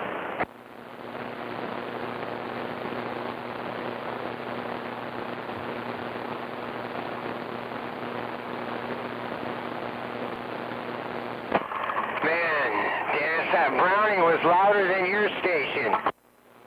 Yeah, that's I used that for net control a couple of times, and that station has sounded like that for the last 15 years. It just never misses a beat. Yeah, he's using an original banana mic. That thing had audio from heck in it. Holy cow. Yeah, well, hopefully we'll have some conditions. Your radio always sounds good. You'll have to find some of those tube operators up in Spokane and tell them to monitor 27085 on Saturday evenings occasionally. Hell, most of them are off on 80 and 60 meters now. Yeah, I'm thinking tonight, since the band has opened up, a lot of people probably jumped up there on, I don't know, here in Central California, a lot of stations are on lower 38. So that's another place you can find people chatting in this area. Yeah, Roger. I'm usually up on the Super Bowl because I got big giant amplifiers and cannons and stuff, so I'm up there with the wild crew. That's right. You can play with the best of them. You are now 10 over S9, so you've added another 5 dB on the signal meter. Yeah, I didn't do nothing since I started.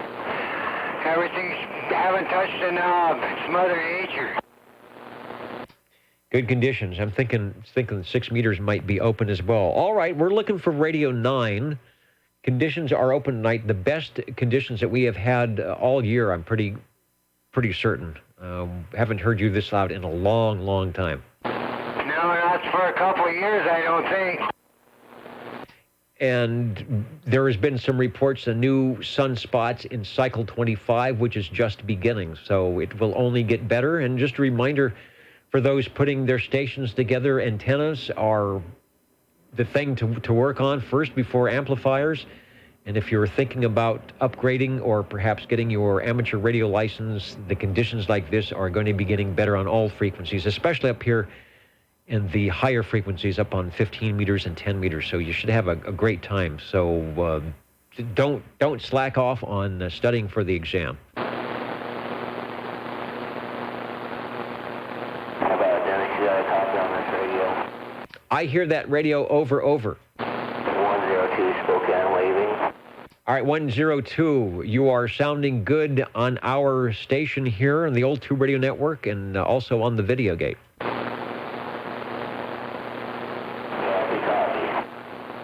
All right, thanks for saying hello here into Central California on the Old Tube Radio Network. We're looking for radio number 9.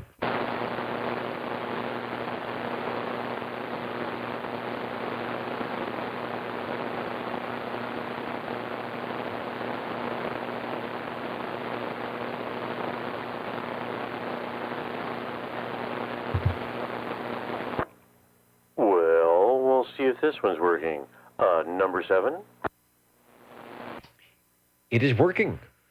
Number 7 is working. I'm looking through the process of elimination here, trying to figure out what one that might be, and I think there's only 2 choices left. Yeah,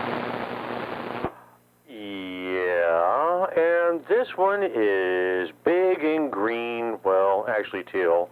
But yeah, the Tram TR27 Echo. I'm thinking that's another one that's probably might be blowing smoke up in Spokane. Get a picture of the big green machine. Let me add it to the video here as we go back to you for a transmission. There you go. And I am sure that the one that you're going to be putting up on the screen is actually this very radio. So there you go. Oh, and I have a Electro Voice 638 microphone attached. The green machine sounds good up here in Spokane. Yeah, it's the big Tram TR27E from 1963 with the classic microphonium to boot.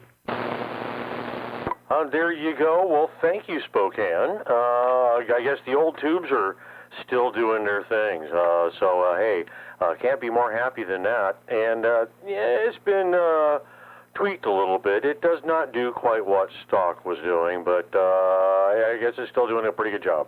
Number 20. Thanks for Radio 9, the Tram TR27E, sounding good here in Central California, the Old Tube Radio Network, and worldwide. We don't even need the Universal Media Net Web tonight. Thanks, Ed. Oh, and thank you, Dennis, and I'll sit back and take a listen. All right, and we will be listening. Speaking of listening, we'll be listening for 20. Hello, Harvey. Well, I'm getting some feedback.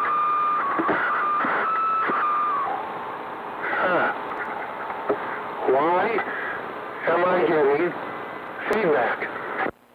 I would say if you have an amplified microphonium, you can back it down. That's probably why, because you have excessive audio.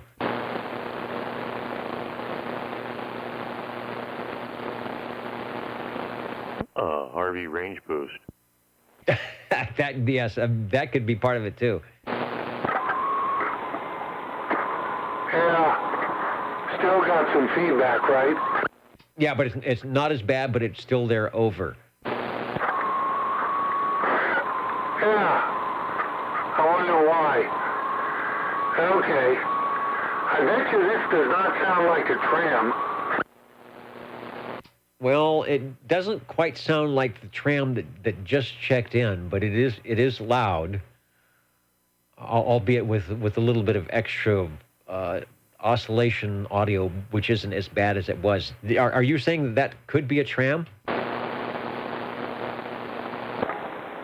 Yeah, I turned it down even more. But can you hear me? Yeah, and the oscillation is gone. And it's better, definitely better. You might be able to move it up a skosh. I would say that the squeal is your indication of too much audio. So back it off until it stops talking back to you. Well, that's kind of the problem. This is an amplified D104. It's got a good head, but it's one of the newer ones with those weird under the circuit board pots, and the stop at the bottom is broken, so it just spins around. So I've got it marked, but I have to kind of guess where the bottom is. All right, wherever you have it now sounds really good. The squeal is gone, your audio is not mushy. You would be pleased. Okay. This is a Tram Titan 2. Nobody bid on it on eBay, and it just went away.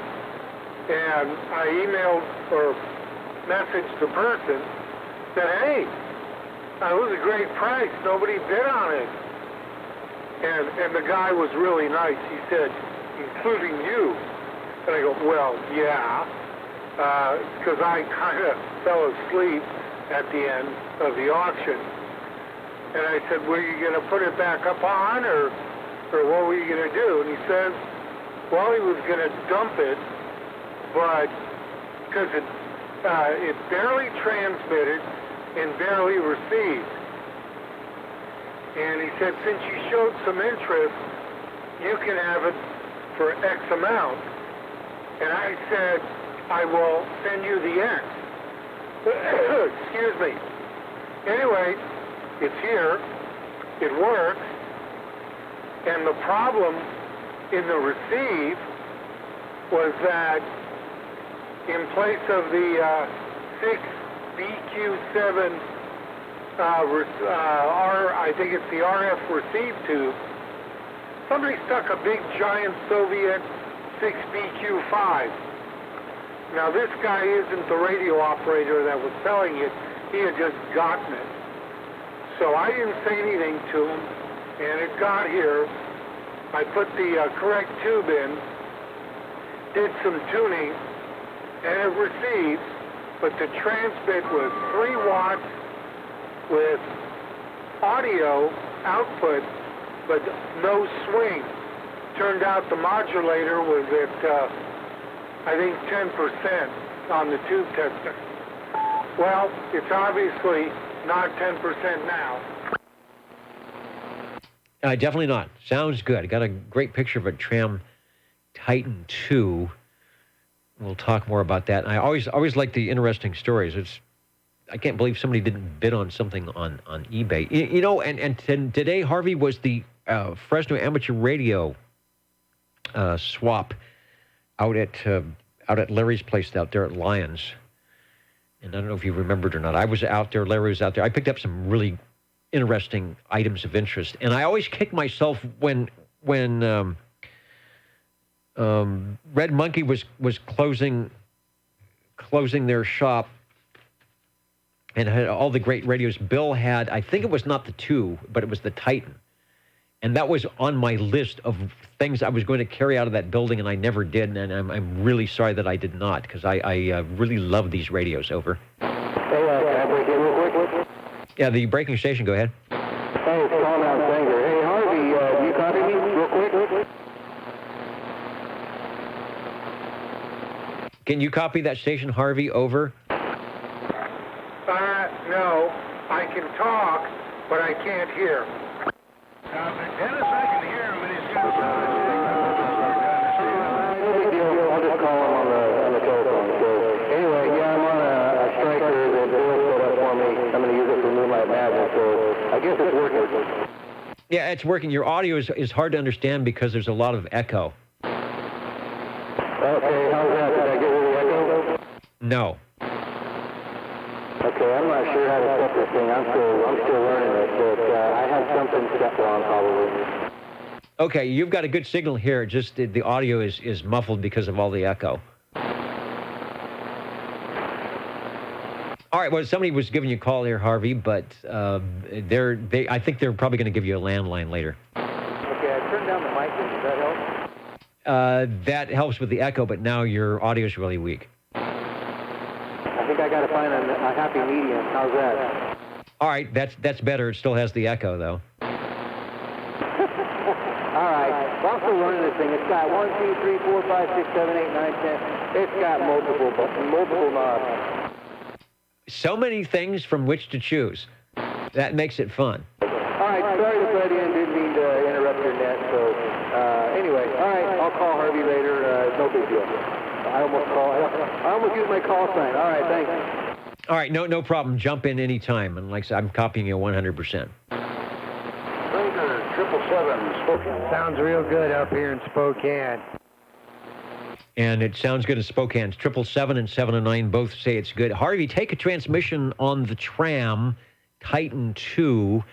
And my question to you was that, is that the one with the double sideband over? Well, you asked me, does it have the double sideband? And the answer is yes. And the next question is, does it work? Yeah. Yes, it works. Okay, well, we're all transmitting double sideband here on AM, but you have the ability to de-insert or phase out the AM carrier part, and then I suppose, like the Regency Imperial, you can dial in, even though you're transmitting both sidebands, you can dial in your product detector to receive either upper or lower. Roger, and it does work. Yeah, so anyway, I got this thing for almost nothing. People didn't bid on it. It does have, somebody did drill a hole in the front, right next to the spot switch, just to the right of it, but it's lined up really well with it, and I just took a nice shiny Phillips screw, put it in there, put a nut on the back, and the rest of the Phillips screws on the front, they're a little smaller, and some are a little corroded. I'm going to change them all to nice shiny ones, and then it won't look too bad at all. The rest of the radio is beautiful. I just finished doing a Harvey paint job on the cabinet, which means, yeah, you painted it, but you're no painter, and that's true. But at least it doesn't have the scratches in it. It's got a little switch in the back, which gives it a little extra power output. Not much, but if you were running it stock with a modulator, that little extra would help the modulator do a lot better, but probably that's what they were doing. Because by itself, it doesn't do that much extra. But anyway, next week, this will have a Turner Super Sidekick mic on it instead of this D104. All right, very good. I see a little bit of forward movement. I've got the preamp in. You're about an S9, so it's not a lot of forward movement on the S meter. Your audio and the way things sound are much better than when you first keyed up. Your gain, audio gain right now, I think is actually where you need to keep it for that microphonium. And I love that radio. It has the same gigantic S meter that I think's in the TR27E that Ed has. It looks like it's the same meter. So I'm assuming, I'm looking at the date here. I think the Tram Titan would have been the next radio they put out after the TR27 series, and then the Titan 2 would be the update to that with the double sideband transmitter. And I think all of them had the Collins mechanical filters in the front end. I think the TR27E did as well. So it's working good now. I notice a slight AC note behind you, and I don't know if that's from the radio or the microphonium, but it is very, very slight. Over. That's probably from the microphone. I'm going to put that Turner Super Sidekick on it. It was too late to try and do it tonight, but I'll be around next week, or I should be, and I'll do it then. Now, I think you remember when I key up on the TR27C, I'm going to do that before OTR ends, so you can hear basically a D104 on the 27C, so you can see the difference. All right, that sounds good. Your audio clarity, it sounds just like you. The tone quality, and it's not being too bassy or too trebly with the Tram here. So everything is nice. Sprouting rack handles. Who else had rack handles? Was it the Courier 30B Plus, and also of course General Radio Telephone, all the MC Master Control series. So for some reason, they went with a very utility look with these radios. I see the spot switch, 23 channels, but an upgrade, I guess, or not, maybe not an upgrade, but the next step from the Tram TR27. Take another transmission, then I'll let you continue with the testing there, but I'm glad you brought it up, and listen to the archives or watch the video, and I think you will be pleased with how you're sounding now. Okay. Frequency-wise, it should be close.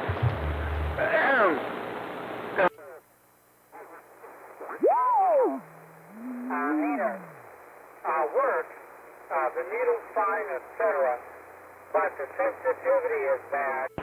Like you give me about a 3 or so.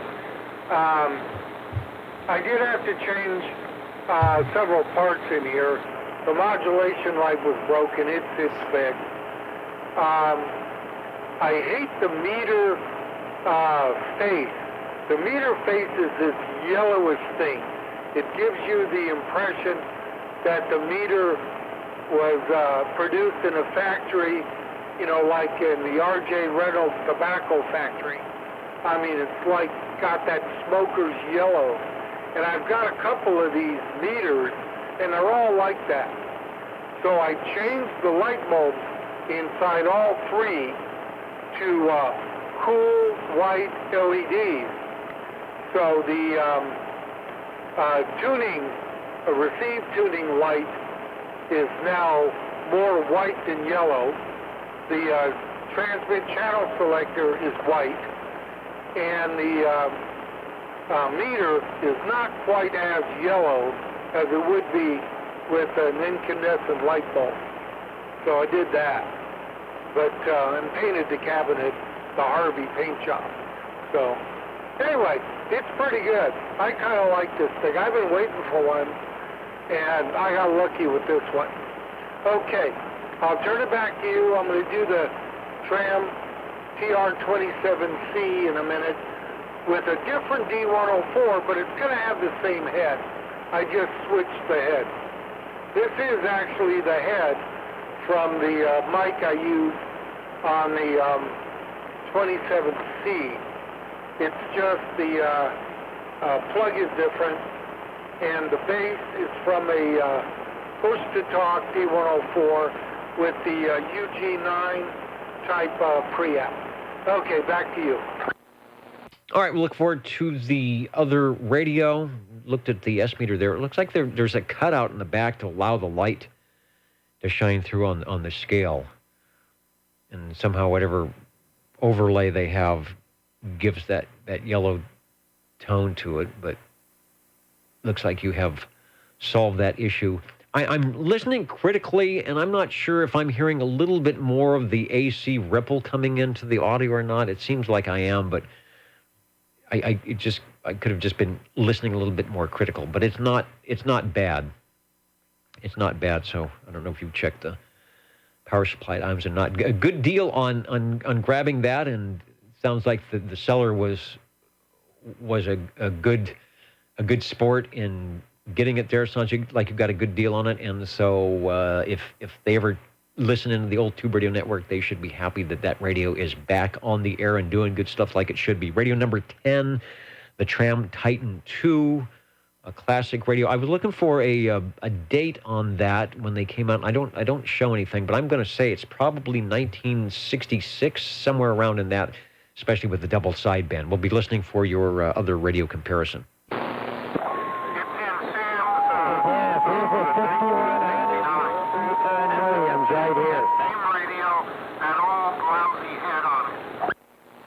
All right, that is the Titan 2. Now say that again, Harvey, over. This is the original head on the mic. Boy, it sounds, I would say it sounds like a phone patch, but a phone patch doesn't sound that bad. Okay, switch your radio. Yeah, it has absolutely no low frequencies and absolutely no high frequencies. It's really into a strange sound, but I hear you. I know. You would know this. Harvey, do you know the song Winchester Cathedral? Yeah, that radio didn't sound very good. It sounds like that's the microphone they used on the song called Winchester Cathedral. Okay, how's this radio? That radio is doing good, and Spokane liked the other one better, like the original microphone. Go ahead. Spokane liked that lousy head microphone? No, they gave it thumbs down. Well, good for Spokane. Yeah, I like that better. Oh, yeah. Now, this is the 27C Charlie Tram with an old-style D104 with the, I'll call it the, it's a UG8 stand, but with the second style preamp they put in, with the control that was recessed, the round little turning part was recessed in the back of the pot. And now it's not the original one with the white little shaft, but it's the one that a lot of people are familiar with. Anyway, another Tram, another D104, but I think this sounds different. 25. And 25, we got you. You'll be Radio 12 if you have a radio. It does sound different. It's loud, but it's shrill. It has no low frequencies, and it accentuates a lot of the mid-range. So it's a little bit on the shrill side. Certainly not as pleasant to listen to as what you were doing on the Titan II. Over. Okay, well, maybe I'll just back off the mic. How's that? That actually does help a little bit. It still has the sort of narrow frequency response, but not as shrill. Okay. Well, maybe I'll put a Turner type mic, whatchamacallit, +3. You know, I've got a +3 or two that's gray, and the 27C has got a gray cabinet, gray knobs, so why not? The Super Sidekick mic is kind of silver head with the black, matching the Titan II. So, I'll try that. Okay, somebody's on the side there, so I'll back out, and I'll have one more. Oh, by the way, that was the Titan II. This is the 27C Charlie with the spot. It's the model with the spot and the receive crystal, external crystal socket on the front. All right, I've got the spot switch on the photo I'm showing, but it doesn't have the receive socket crystal. And then the quick question to you is, the one I'm showing has a square S-meter, squarish rectangle S-meter, or I'm sorry, a square S-meter, and it doesn't have the arched top. Is that what you've got? That's what I got. Yeah, it's the square meter, smaller one. All right, looks like it might not be as yellowy as the Tram 2. All right, Radio 10 in order, the Tram Titan 2, and Radio 11, which you are just hearing if you're listening here to the Old Tube Radio Network in Central California, the Tram TR27 Charlie. Thanks, Harvey, for bringing them by. The audio is loud, just doesn't have quite the fidelity that the other one did once you got everything worked the way you wanted. Let's me head over, while we have some time here, over to Jerry, and I believe you might have Radio 12, or you need to make a comment, but hello, 25. No comment here. I just very quickly, the Holocrafters Citizens little phone CB3A on a non-powered D104. Back to you, Dennis. Glad we got the Hallicrafters in tonight. Normally, I've been having back up on the shelf behind me here the CB3A, but I was doing some moving around and testing of items, and so I took it off of the radio shelf. So I'm glad you brought one by that we can talk about and look at. Give us another transmission on the CB3A from late 1962. Options on this radio. You can have the S-meter, which I do have, or this radio does have, and it also has the VFO on the left side if you're facing the radio. Anyway, and then on the red air, on the air light is on and beaconing, and see what else. I do believe you had another Holocrafters in your collection. I believe it's called the FM 1000, if I recall. Anyway, back to you, Dennis. One of my collection, I've got the SX25 receiver, the CB11A transmitter, or walkie-talkies, the HT37, which is just the transmitter, and the FM 1000, which is just a receiver, portable FM AM radio, but did a lot of good SWLing with that. There is the close-up showing the S-meter. The other opposite side rectangle could be a receive VFO. They were, I don't know, probably $15 or $20 options. You'd pull out the panel there and attach the two little plate screws on the top and plug them into, I think there was a plug or jack that was ready to go, and you could customize your Hallicrafters CB3A. Just a great little radio. This is back when Hallicrafters was still out of, I think, Chicago. Later in the 60s and 70s, when they became a subsidiary of Northrop Aircraft, They started manufacturing items out of Japan, but this is one of the USA-made radios and in a long line of their little phones. If you have it one more time, give us one more transmission before you go, but I'm glad you brought it by. Hey, no problem, Dennis. Yeah, I was kind of waiting patiently, but Harvey, I love Harvey. He's very intelligent, loves to talk about his stuff. But anyway, and thank you, Harvey, for everything you do. Otherwise, a lot of these radios probably wouldn't be on the air right now. But anyway, Dennis, that's about it.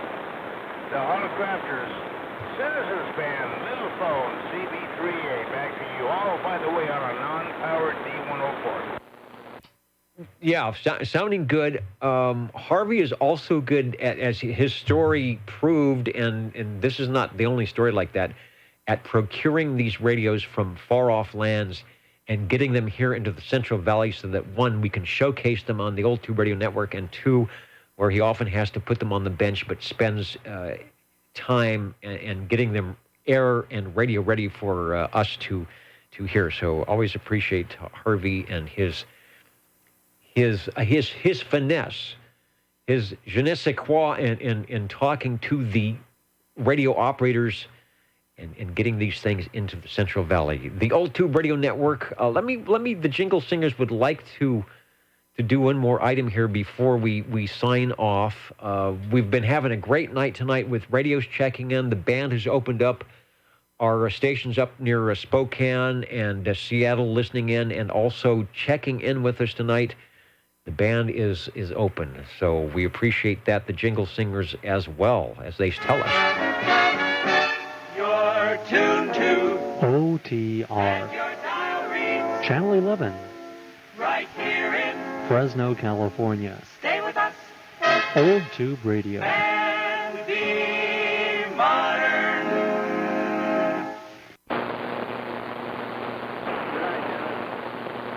Have a good night down there, Dennis. Mr. 709 up here in Spokane. Working this 5100B, Barker and Williams right about now, all 65 pounds. Hey, the B&W 5100B, it sounds good. Nice smooth audio, over. I got a running through Bart line audio. What type of microphone are you running on that? An old Shure. Sure, like the 444. In fact, I've got, there it is. There's the 5100B. I'm putting it up on the screen here.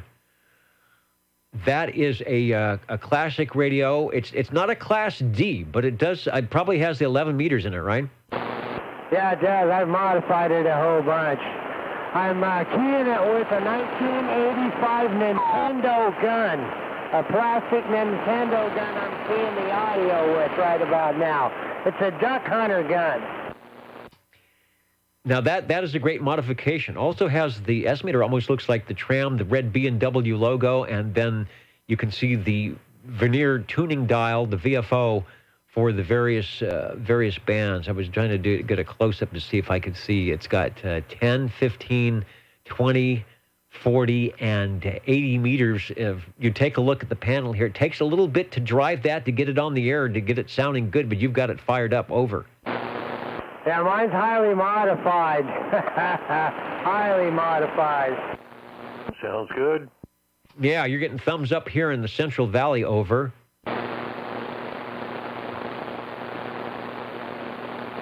And I hear a lot of those on the 75 meters. I'm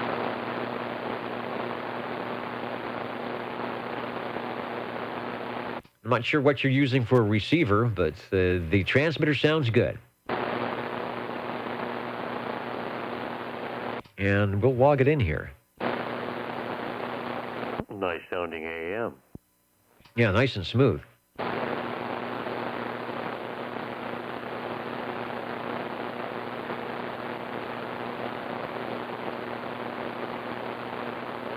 I listen to your whole show live on the radio. You gotta like that. Ain't conditions great? Oh, what are you using for a receiver on that, over? I got a quarter dime and HR 2510 plumbed into it. HR 2510. Is that a Heath kit? Well, we call them quarter dimes. Quarter dimes. All right. I'm thinking I've got an HR10. Oh, an HR 2510. All right. I was thinking it was a Heath kit, but that's not a Heath kit. No, it's an HR 2510 mobile radio. It's the President. So are you using a Dow key relay, or are you just doing the switching back and forth, turning things up and down? I'm using a relay right now. It's completely wired and mounted inside of the Barker and Williams. All right, the relay and then working it. That's the way. So you could put any receiver you wanted to that. Boy, the audio is very strong and smooth. It's sounding good. Plate modulation with it is something else, man. Yeah, it's one of these things that somebody modified a long time ago, and then we modified it some more. That's the nice thing about it. All right. Well, not only did we get some good conditions, but the conditions were in long enough for 709. What is your first name again? Over. First name is Rocky. Yeah, Rocky. We had conditions long enough for you to actually run in and hoist up that radio. Probably weighs what, 75 or 80 pounds. Yeah, I got a whole bunch of them. Trams, Johnsons, Hammerlands. I got a wall full of them. All right. Well, mark on your calendar the Old Tube Radio Network on Saturdays, and when the band opens up, and like it did tonight, we'll be ready to check them in. Over. All right, Dennis, down there. I got Northern California coming in with you now. All right, 73, Rocky, the 709 in Spokane, listening in for the entire net tonight, and we enjoyed the radios and finishing things up with the B&W, the Barker Williamson 5100B, sounding great here in Central California. OTR counting and amounting and listening for any other stations that would like to check in.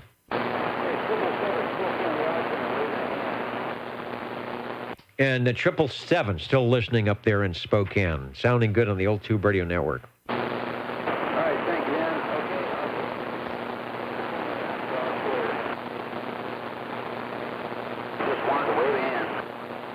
Sounding good, and you are on the archives. You can hear your playback at oldtuberadio.net. Roger that. Thank you much.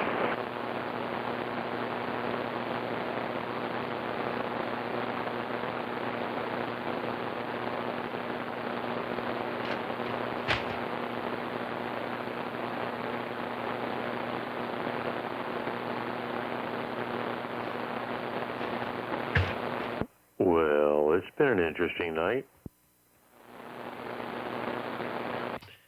I'll have to check back in the archives. I think when we had the, it used to be, it was a Daffy Duck and the guys that were up there in that same area. It was on these kind of cool evenings in November and December. But as I remember, it was 4 or 5 years ago, so we were still in a fairly decent sunspot cycle.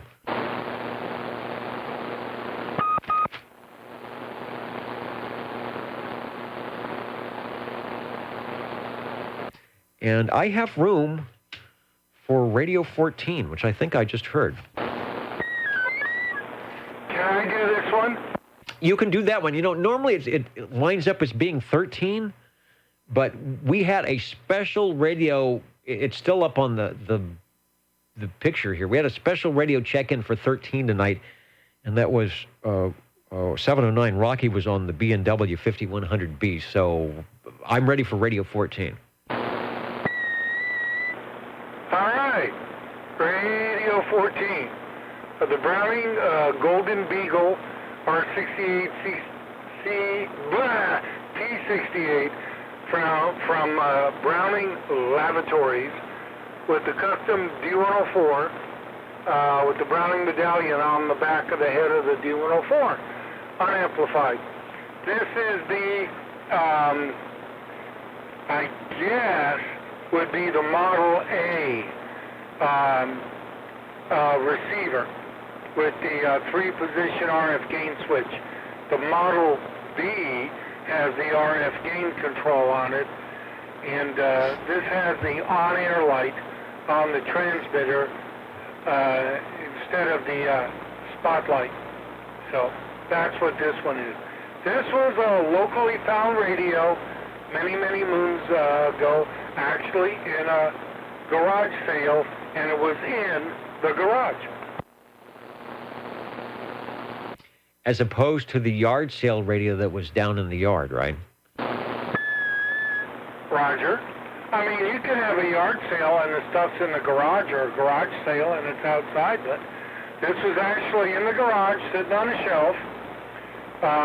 The microphone with the radio and the 180 transmit extender. And I looked and I said, how much? And he said, you know, gave me the amount, and I said, close your garage door, and I need to go to the bank. I went to the bank. You had to go in the bank at that time. And then got the money and got the radio. And basically everything worked. The transmit extender had one bad tube in it. And this is the radio that caused my wife headaches, because I had to find a tube for that extender, and she said, hey, why don't you try eBay? And I said, what's eBay? And well, you know, there we go. So I got the tube for it, and I've used it about 3 times. That's it, the extender. Okay, the Browning Golden Beagle R68 T68, one of my favorite radios, and I'll turn it back to you. You should, one should never end the evening without, or the month without checking in their favorite tube radio, and Harvey has done that with his R68 T68. That's our second one of the evening. The Browning, the original, the Mark Nunn, the original Browning Golden Eagle. 73s to Smarty Jones out there in New York, signing off for the evening, probably enjoying the radios and the conditions that we had tonight. That radio, as always, not skipping a beat and sounding great for Radio 14. All right, good to have you back in the air chair tonight, Harvey, and all our other stations that got checked in tonight. Counting and amounting on the radios, I'm not sure who the most heard manufacturer was, but we'll find out. You may have solved the mystery with that check-in.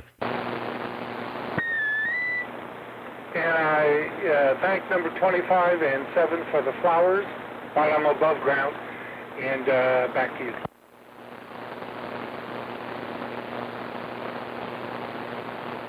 That Brownie sounds real good up here in Spokane. Well, thank you, Spokane. Of course, I just didn't shoot skip, did I? Hey, you know, it's okay. They changed the rules. It's the 150-mile rule is no more. So talking skip DX on 11 meters is no longer a violation. You just need to do it with 5 watts DC input. Well, technically, that's what this radio has. Or just be cool like Rocky and have a non-Class D radio, so who cares, right? Oh, yeah. Well, you know, if I'd known we were going to have conditions, I would have gone to storage and gotten out the Heath kit. But didn't know, didn't do it. Yeah, I was going to say you could return the favor and put on the Cheyenne. You got it. I like that radio, the one that got me in trouble. That, or I could do the Cheyenne Browning hybrid with the R2700A receiver with the Cheyenne transmitter. I could do that. Maybe I'll think about it. Okay, back to you. All right, counting and amounting, I see the Google bots are enjoying the program tonight. They have, Mountain View has been in and out quite a few times. So DX is always good for bringing stations to the 4. Oh, by the way, Harvey, I made a note and I forgot to tell you it was what radio were you on? The 27C, I think, I got it at 27084.2. So just a little bit low, but not bad. OTR counting and amounting. And back in a moment.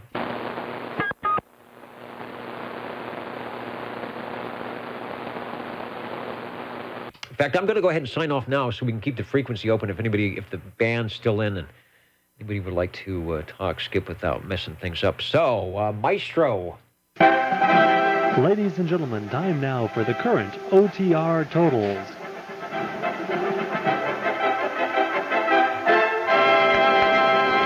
Current and final totals, the Old Tube Radio Network tonight.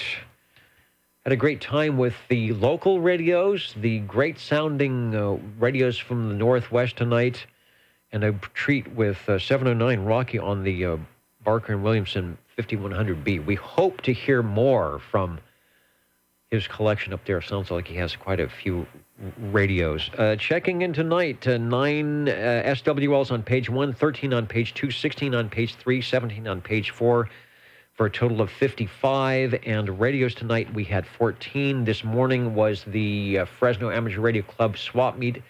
I didn't intend to come home with anything, and then I said, I'm going to bring a little bit of cash, and then unusual for me, I picked up something, and I had like a lot more than I thought that I brought, and there were 2 pieces that I got, something for the audio rack gear. It's called the Wohler audio amplifier with multiple inputs. We had them at the TV station. They are super expensive, and I got a really, really great deal on it. It's like, I'm going to pick this up. And then Rackosaurus, which I don't have in the Radio Shack yet, but it's a really beautiful, professionally done, about a 4-foot high rack that has a line voltage meter, a temperature sensor, and a rack-mounted Astron 35 amp supply, another rack-mounted Astron 35 amp supply, and another rack-mounted Astron 50 amp supply, all wired together, ground bussed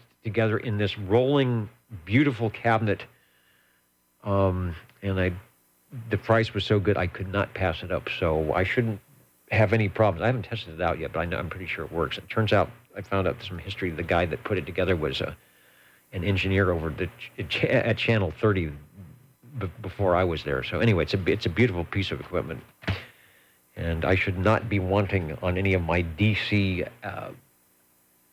endeavors.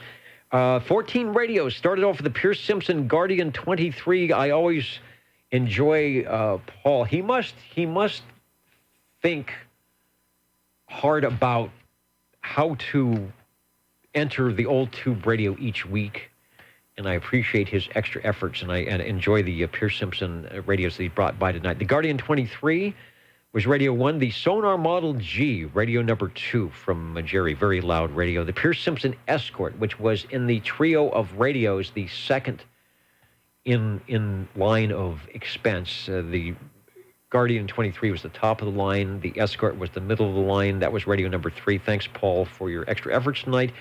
Then SWL7 on the Golden Eagle R68 T68 Series 2, our first of the 2 of those tonight.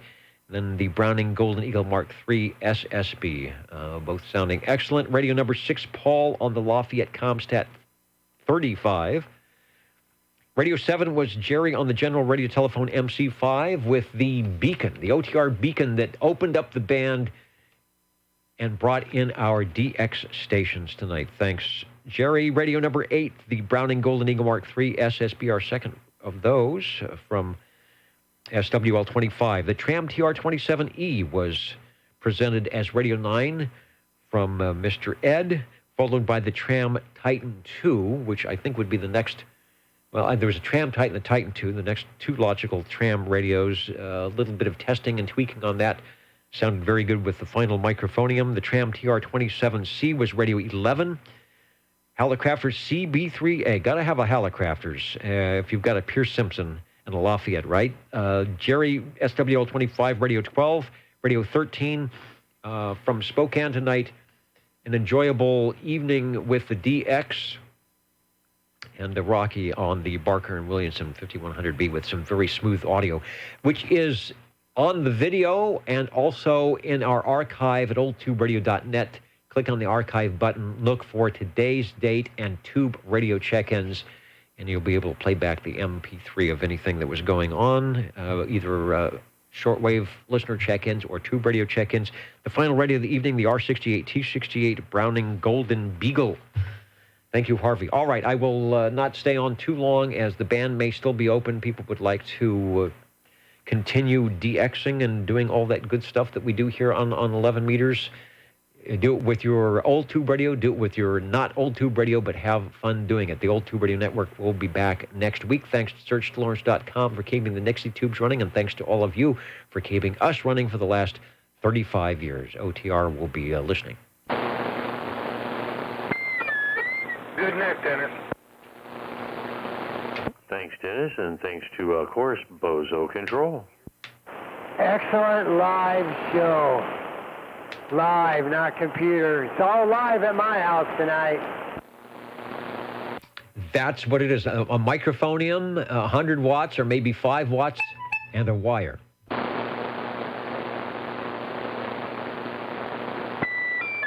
Hey, Larry, you still there?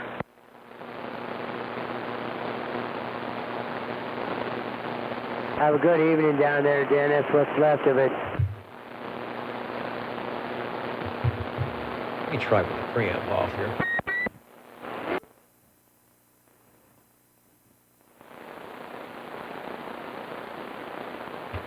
All right, that's the receiver with the IPO engaged. We'll keep the video up for just a little bit here.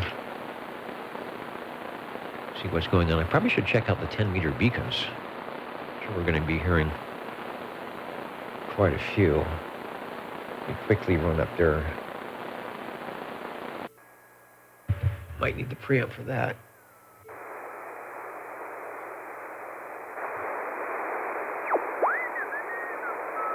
There's one, 28, 195, 196 coming in. Pretty strong. That's probably at 5 watts.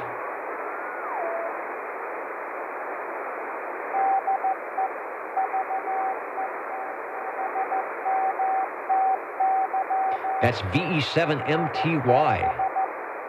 That's in British Columbia. I wonder if we didn't hear the Squamish stations, but they said 17 was coming in, so that's British Columbia.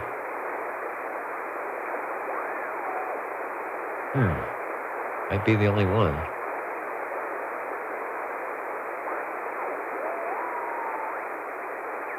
There's somebody. 28,776.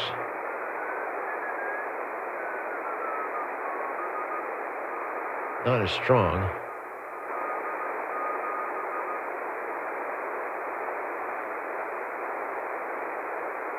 Probably running 5 watts. 28,277. Fading out.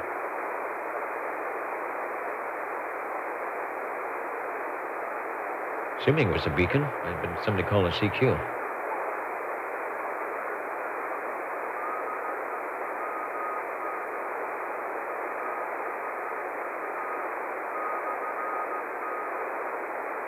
Like a 7 UUU?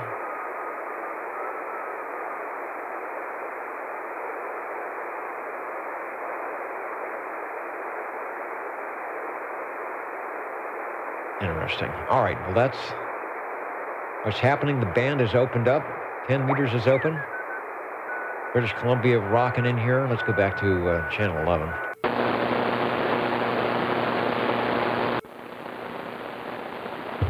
So have a good time on your radio. Like Rocky said, you don't need the internet tonight. Good night, everybody.